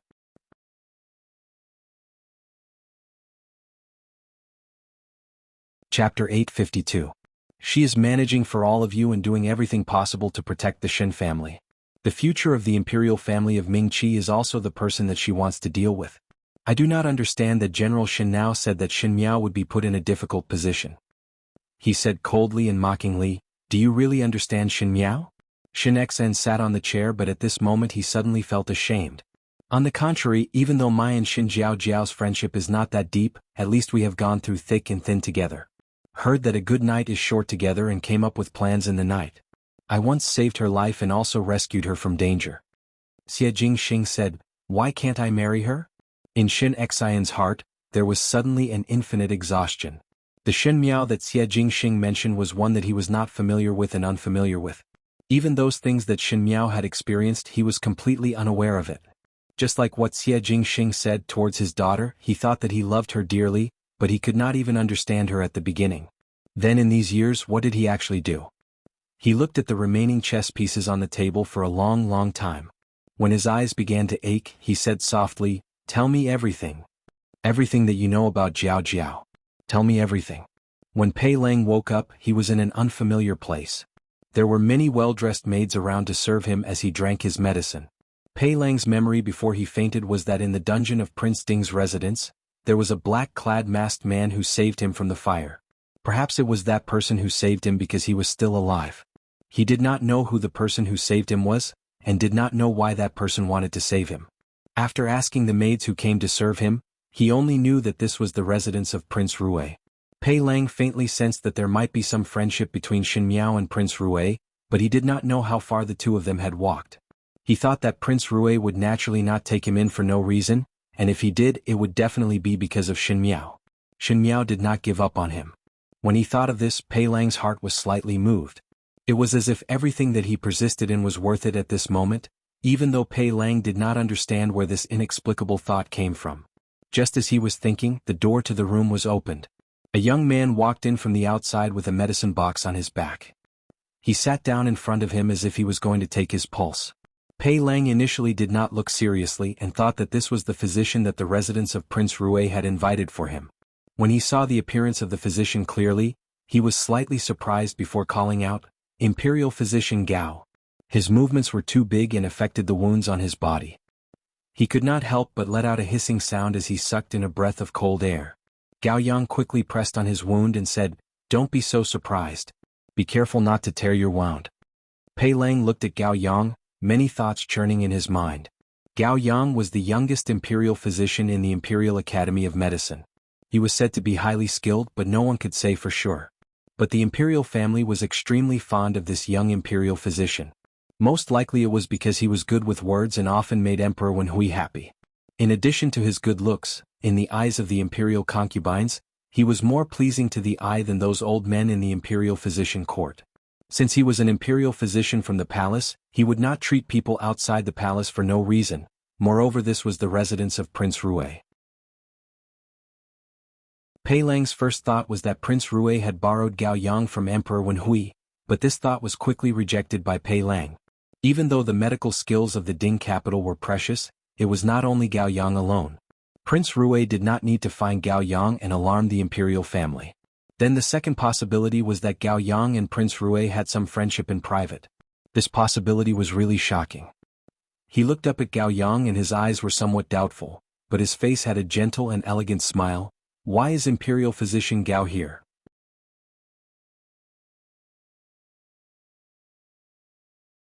Chapter 853. As Gao Yang was taking Pei Lang's pulse, he said, "Prince Rue summoned me over to take a look at your illness, so I came over." After he finished taking the pulse, he said, "It is almost stabilized. But Prince Ding had previously used torture on your legs and injured your muscles and bones. I have to give you acupuncture, otherwise your legs would be crippled in a short while." Pei Lang was surprised for a moment. Fu Xiuyi was extremely ruthless towards him and seemed to hate those who betrayed him. Even though he did not want his life, he most likely did not think of keeping him alive. Thus he did not care much about crippled limbs. In fact, if no one had saved him from the fire, according to Fu Xiuyi's words, his kneecaps would have been dug out in these few days. At this moment, hearing Gao Yang's words, even if Pei Lang was always calm, his heart could not help but feel a sense of survival after a disaster. Fu Xiuyi's actions are really ruthless. Gao Yang took out a row of golden needles from the medical box and let Gao Yang prepare them. He then rolled up his trousers and started to slowly apply the needles. One could not see that he is so ruthless from the outside. Pei Lang's heart moved. Gao Yang was after all an official of Ming Qi and an imperial physician who specially treated the imperial family, but he actually called Prince Ding by his name. Not only that, when he spoke of Fu Xiuyi, there was no trace of respect in his tone, as if he was commenting on an insignificant person. With Gao Yang's identity, not only was he not cautious, he was like this. It was somewhat strange. Gao Yang did not even raise his head and concentrated on applying the needles on Pei Lang when he suddenly opened his mouth. "Do you want to ask what kind of friendship do I have with Prince Rue?" Pei Lang paused before smiling. "Is Imperial Physician Gao willing to tell this one?" "To tell you the truth, I am Prince Rue's person," Gao Yang said. This time it was Pei Lang's turn to be speechless. He was surprised at Gao Yang's identity, but what surprised him the most was that Gao Yang actually told him this secret without concealing anything. What was Gao Yang now? A spy sent by the great Liang to Ming-Chi? What was the reason for him to lurk in the imperial family of Ming-Chi? To poison Emperor Wenhui? Or was he directly bought over by Prince Rue and instigated a rebellion? Are you surprised that I would tell you such a big secret? Gao Yang seemed to be able to guess what Pei Lang was thinking and continued. Correct. Pei Lang frankly said, I indeed do not understand. What's so difficult about that? Gao Yang smiled. There was a big fire in the residence of Prince Ding, and after the fire was extinguished, Fu Xiuyi would send people to search for your bones. Fu Xiuyi is not a fool and would know that someone saved you. The person who saved you even burned down his dungeon. Fu Xiuyi will naturally put this account on your head. After provoking the residence of Prince Ding, only the residence of Prince Rue can protect you in Ming-Chi. No matter if you are willing or not, you are tied together with the residence of Prince Rue. Since that is the case, we are all on the same side, so what secret cannot be said? Gao Yang raised his head and smiled at Pei Lang. We are all grasshoppers on the same boat? Pei Lang didn't know what had happened, but he was forcefully tied together by someone. They even said that they were grasshoppers in the same boat. He didn't know whether he should be depressed or not.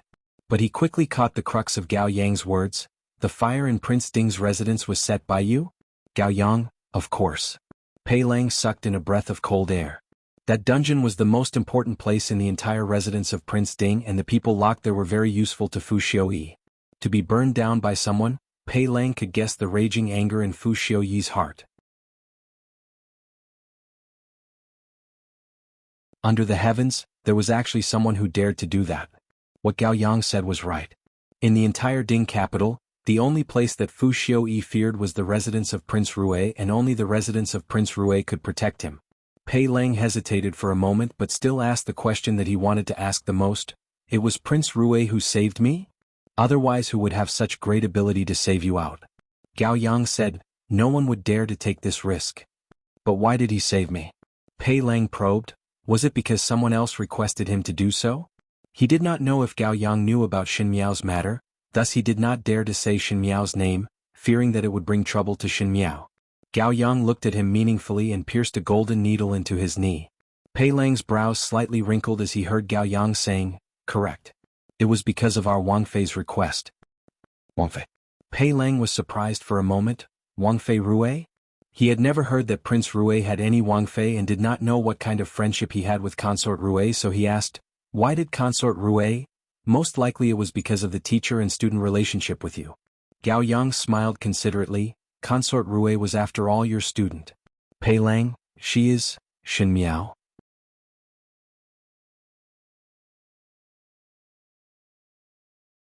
Chapter 854.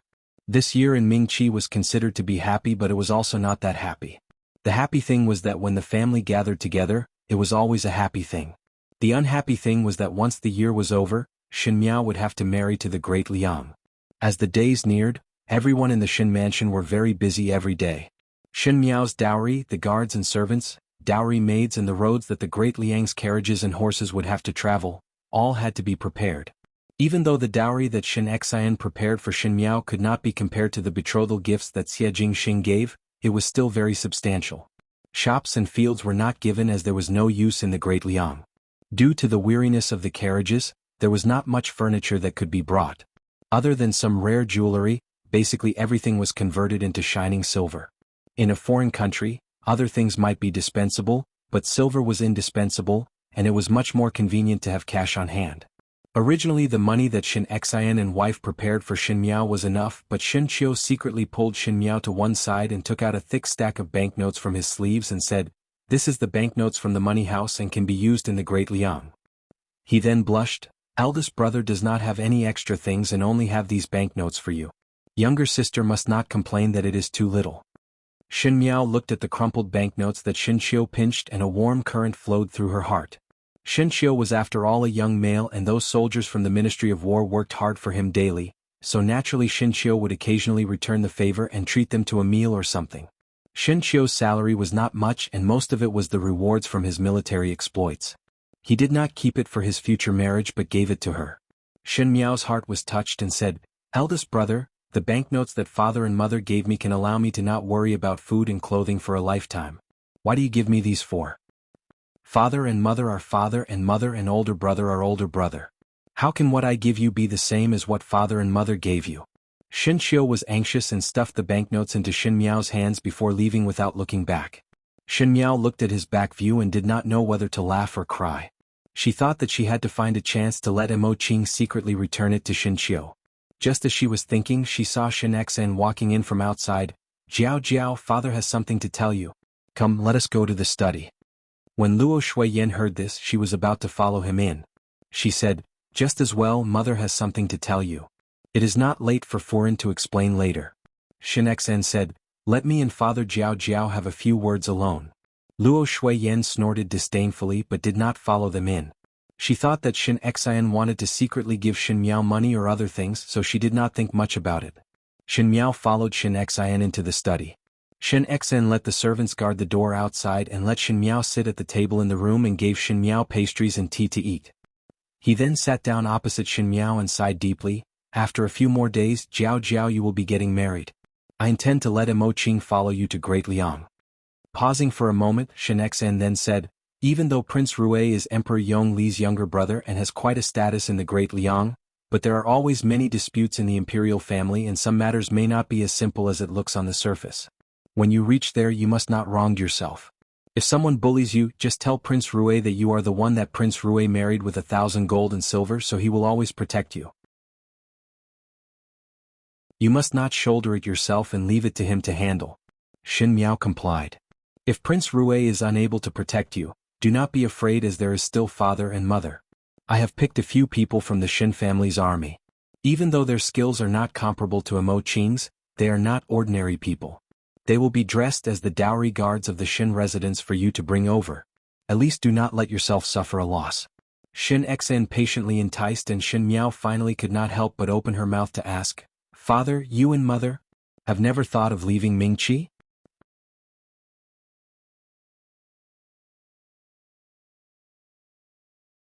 Chapter 855. Shin Xen was startled and looked at Shin Miao without speaking.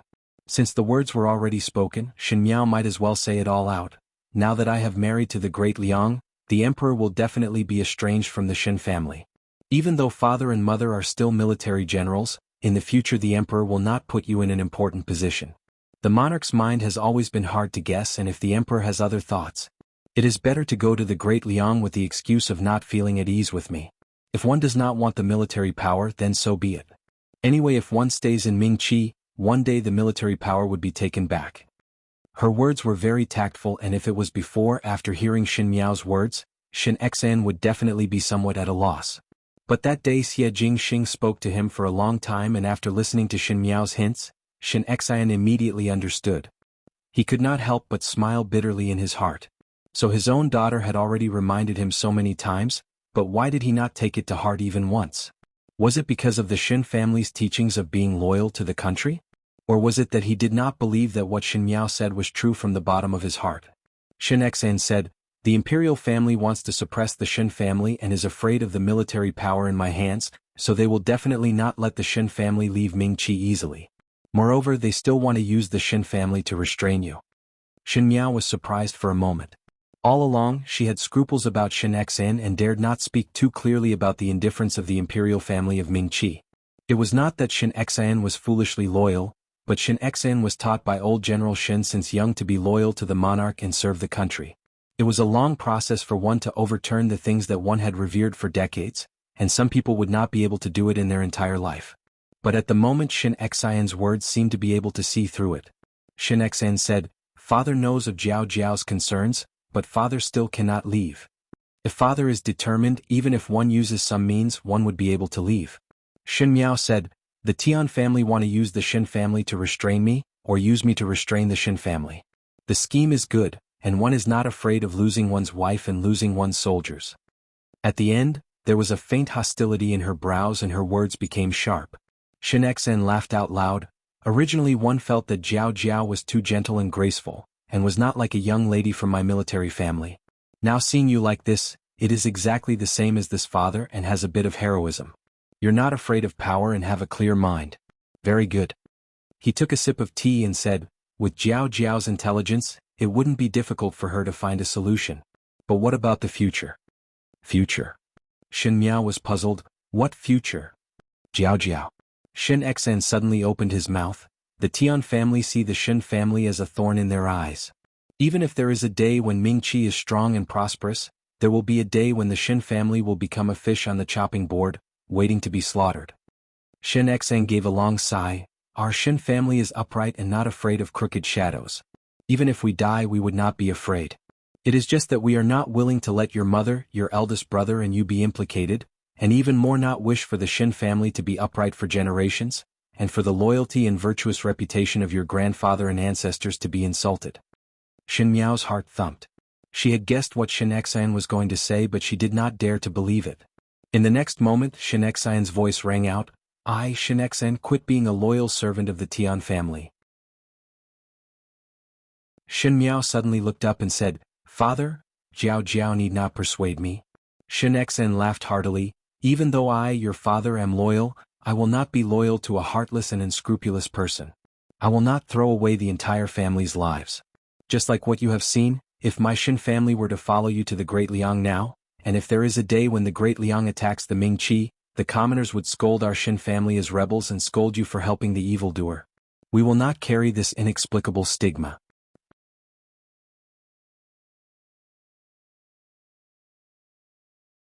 Chapter 856. And we will stay in the Ding capital and you will marry far away. If there is a day when Ming Qi and the Great Liang meet in battle, and you do not appear, you are just a female living alone in a foreign country and helpless, thus the commoners will not blame you. And it is even more impossible for my Shin family to collude with the Great Liang and Ming Qi, so naturally we will not carry a groundless stigma. Shin Miao shook her head. In that case, could it be that father will use the name of the Shin family's army to replace Ming Qi to fight against the Great Liang? No. Shin Xan smiled. Before that, His Majesty will definitely take action against the Shin family. Even if His Majesty does not make a move, I have a way to make him make a move against the Shin family. Shin Xan looked at the tea on the table. The Tian family is suspicious and only need to do some tricks to let the Emperor hear some groundless rumors. The Emperor has been afraid of the Shin family for a long time and would definitely not be able to restrain himself from making a move. What he said was sarcasm. He had fought for Emperor Wenhui for many years, protected the country and risked his life many times, but as long as a villain said some slanderous words in front of Emperor Wenhui would forget about the loyalty of the officials and would not hesitate to kill the other party. Once there was a threat to his throne or if there was a little bit of doubt, Emperor Wenhui would not leave behind a disaster for himself. Wait till that day. Shin Xian's gaze suddenly sunk. The day the imperial family is unjust to our Shin family, would be the day the Shin family rises in revolt. They were not willing for the Shin family to carry a tainted name, but they were also not willing to sacrifice the living for the sake of clarity, and become the despicable imperial power's sacrificial pawns. So they wanted to let the common people of the world see clearly that it was the imperial family who was heartless to the Shin family first, then the Shin family would be unjust to the imperial family. Perhaps as compared to the imperial family, the formidable great general with outstanding military exploits would have a higher prestige among the common people of Ming Qi. Shin Xan wanted to make use of this point to have a contest of hearts with the imperial family. This was the counterattack of the Shin family against the heavenly family of Ming Qi. But Shin Miao was not thinking about this point at the moment. What she thought was that this was not Shin Xian's style of doing things. The people of the Shin family were straightforward. They would speak their mind and would not play with other people's schemes. Other than on the battlefield, they were as magnanimous as a piece of white paper most of the time. This was why Shin Miao had always taken on everything by herself since she was reborn. Firstly, the Shin family could not scheme against a person's heart. Secondly, she was afraid that in the eyes of the Shin family, her current appearance would be seen as scheming and sinister. But what Shin Xian was doing now was plotting in the dark. It was impossible for Shin Xian to take the initiative to do such a thing. Whether it was because he heard what others said or someone made a request, Shin Miao almost immediately thought of one person, Xie Jingxing. She looked at Shin Xian and wanted to speak but was speechless. Shin Xian seemed to have seen the entanglement in her heart and smiled as he patted her head. Originally I always felt that Jiao Jiao would not grow up, but after Jiao Jiao was alone in the Ding capital, she grew up. I used to think that it's not good for little girls to be too mature, but now I'm very glad. He smiled and said, in this way even if father and mother aren't around, Jiao Jiao can protect herself. Shin Miao said, Father, if the Shin family cannot protect themselves, write a letter to the Great Liang. I am the daughter of the Shin family and I will think of a way. This is what men do. You're a girl, do you really think of yourself as a man? Shin Xen laughed in spite of himself, but our family's Jiao Jiao is the best young lady in the world. Thinking about it, it is still a loss to marry Prince Rui. Shin Miao felt that her nose was a little sour. It seemed that at this moment she clearly understood that in this lifetime she was about to leave her family. Even though Prince Rui is a little cunning and sinister, he is still trustworthy. Since he promised to marry you, he would protect you. If you like him, then do not worry about anything. Like what you like and do what you want to do.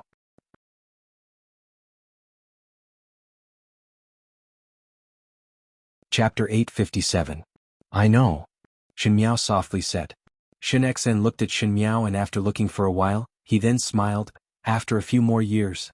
After a few more years, father promises you that one will definitely come and look for you. Shin Miao gently smiled. I will wait for father.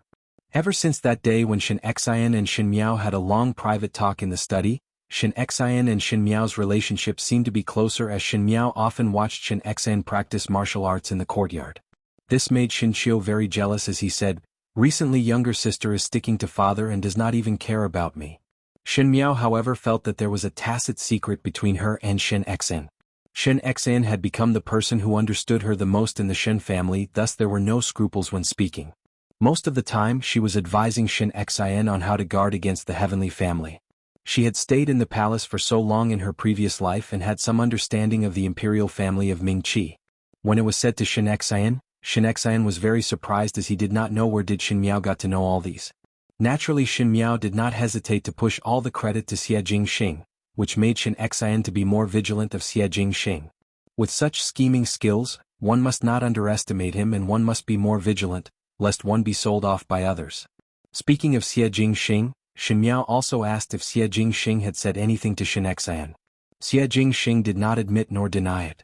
Seeing his attitude, Shin Miao had an idea in her heart.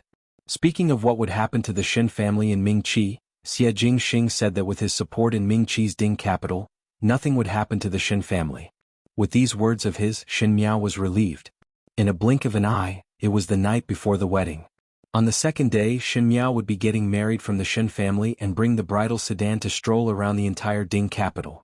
After the bustling ceremony, she would leave the Ding capital's city gates and majestically leave Mingqi and head towards the Great Liang. The things that should be brought were brought and the people that should be brought were also brought. Even Shin Miao did not forget about Pei Lang. With Pei Lang's identity, it was very dangerous for him to stay in the Ding capital and Fu Xiuyi would definitely dig 3 feet into the ground to find him. Thus it was better to let Pei Lang mix into the wedding procession and head to the Great Liang together. Previously Shin Miao thought that even if it was because of Lu Ying, Pei Lang would not easily agree to go to the Great Liang and would have to persuade him. But she only mentioned it in the letter and Pei Lang very readily replied to her saying that he agreed to go to the Great Liang. This made Shin Miao somewhat puzzled as she thought if it was Xie Jingxing who threatened Pei Lang, but she felt that Xie Jingxing would not do such a thing. If Pei Lang stayed in Mingqi or the Great Liang, Xie Jingxing would not care whether he was alive or dead. Shin Miao was getting married tomorrow and other than the sleepless night in the Shin residence, naturally there were others who did not have the heart to sleep. The princess mansion was one of them. Princess Rong Xan paced back and forth in the room. She had dismissed all the servants as she was afraid that her abnormal actions would arouse suspicions. Ever since she discovered that Prince Rui was Xie Jingxing, even though Princess Rong Xan had a lot of doubts, she never took the initiative to go to the residence of Prince Rui to ask Xie Jingxing. She knew that there were many eyes and ears in the Ding capital and even though she was a princess who did not care about worldly affairs, it did not mean that there was no one who did not pay attention to her every move. If there were people who discovered something and followed the vines to the melon to find out Xie Jingxing's identity, what would happen at that time? Princess Rong Xan would always remember some old feelings towards Xie Jingxing. She was wary of him, suspicious of him and vigilant of him but could not forget the past years of companionship. She could not forget that in those lonely days, it was Xie Jingxing who came to talk to her, allowing her to pass through the difficult times of being a widow. One's feelings were very complicated and there was no pure love or hate. If one could clearly distinguish love and hate, most likely many things in the world would become much easier. The most difficult thing was that love was mixed in, thus one could not harden one's heart and act as if nothing had happened. You're tuning in to the Dreamy Chapters YouTube channel. We're so grateful for your support, and don't forget to subscribe to join us on this incredible journey through captivating stories. Your generosity through donations truly makes a world of difference, as it's the primary source of revenue that allows me to expand and enhance this channel for you. Thank you from the bottom of my heart for being a part of this adventure.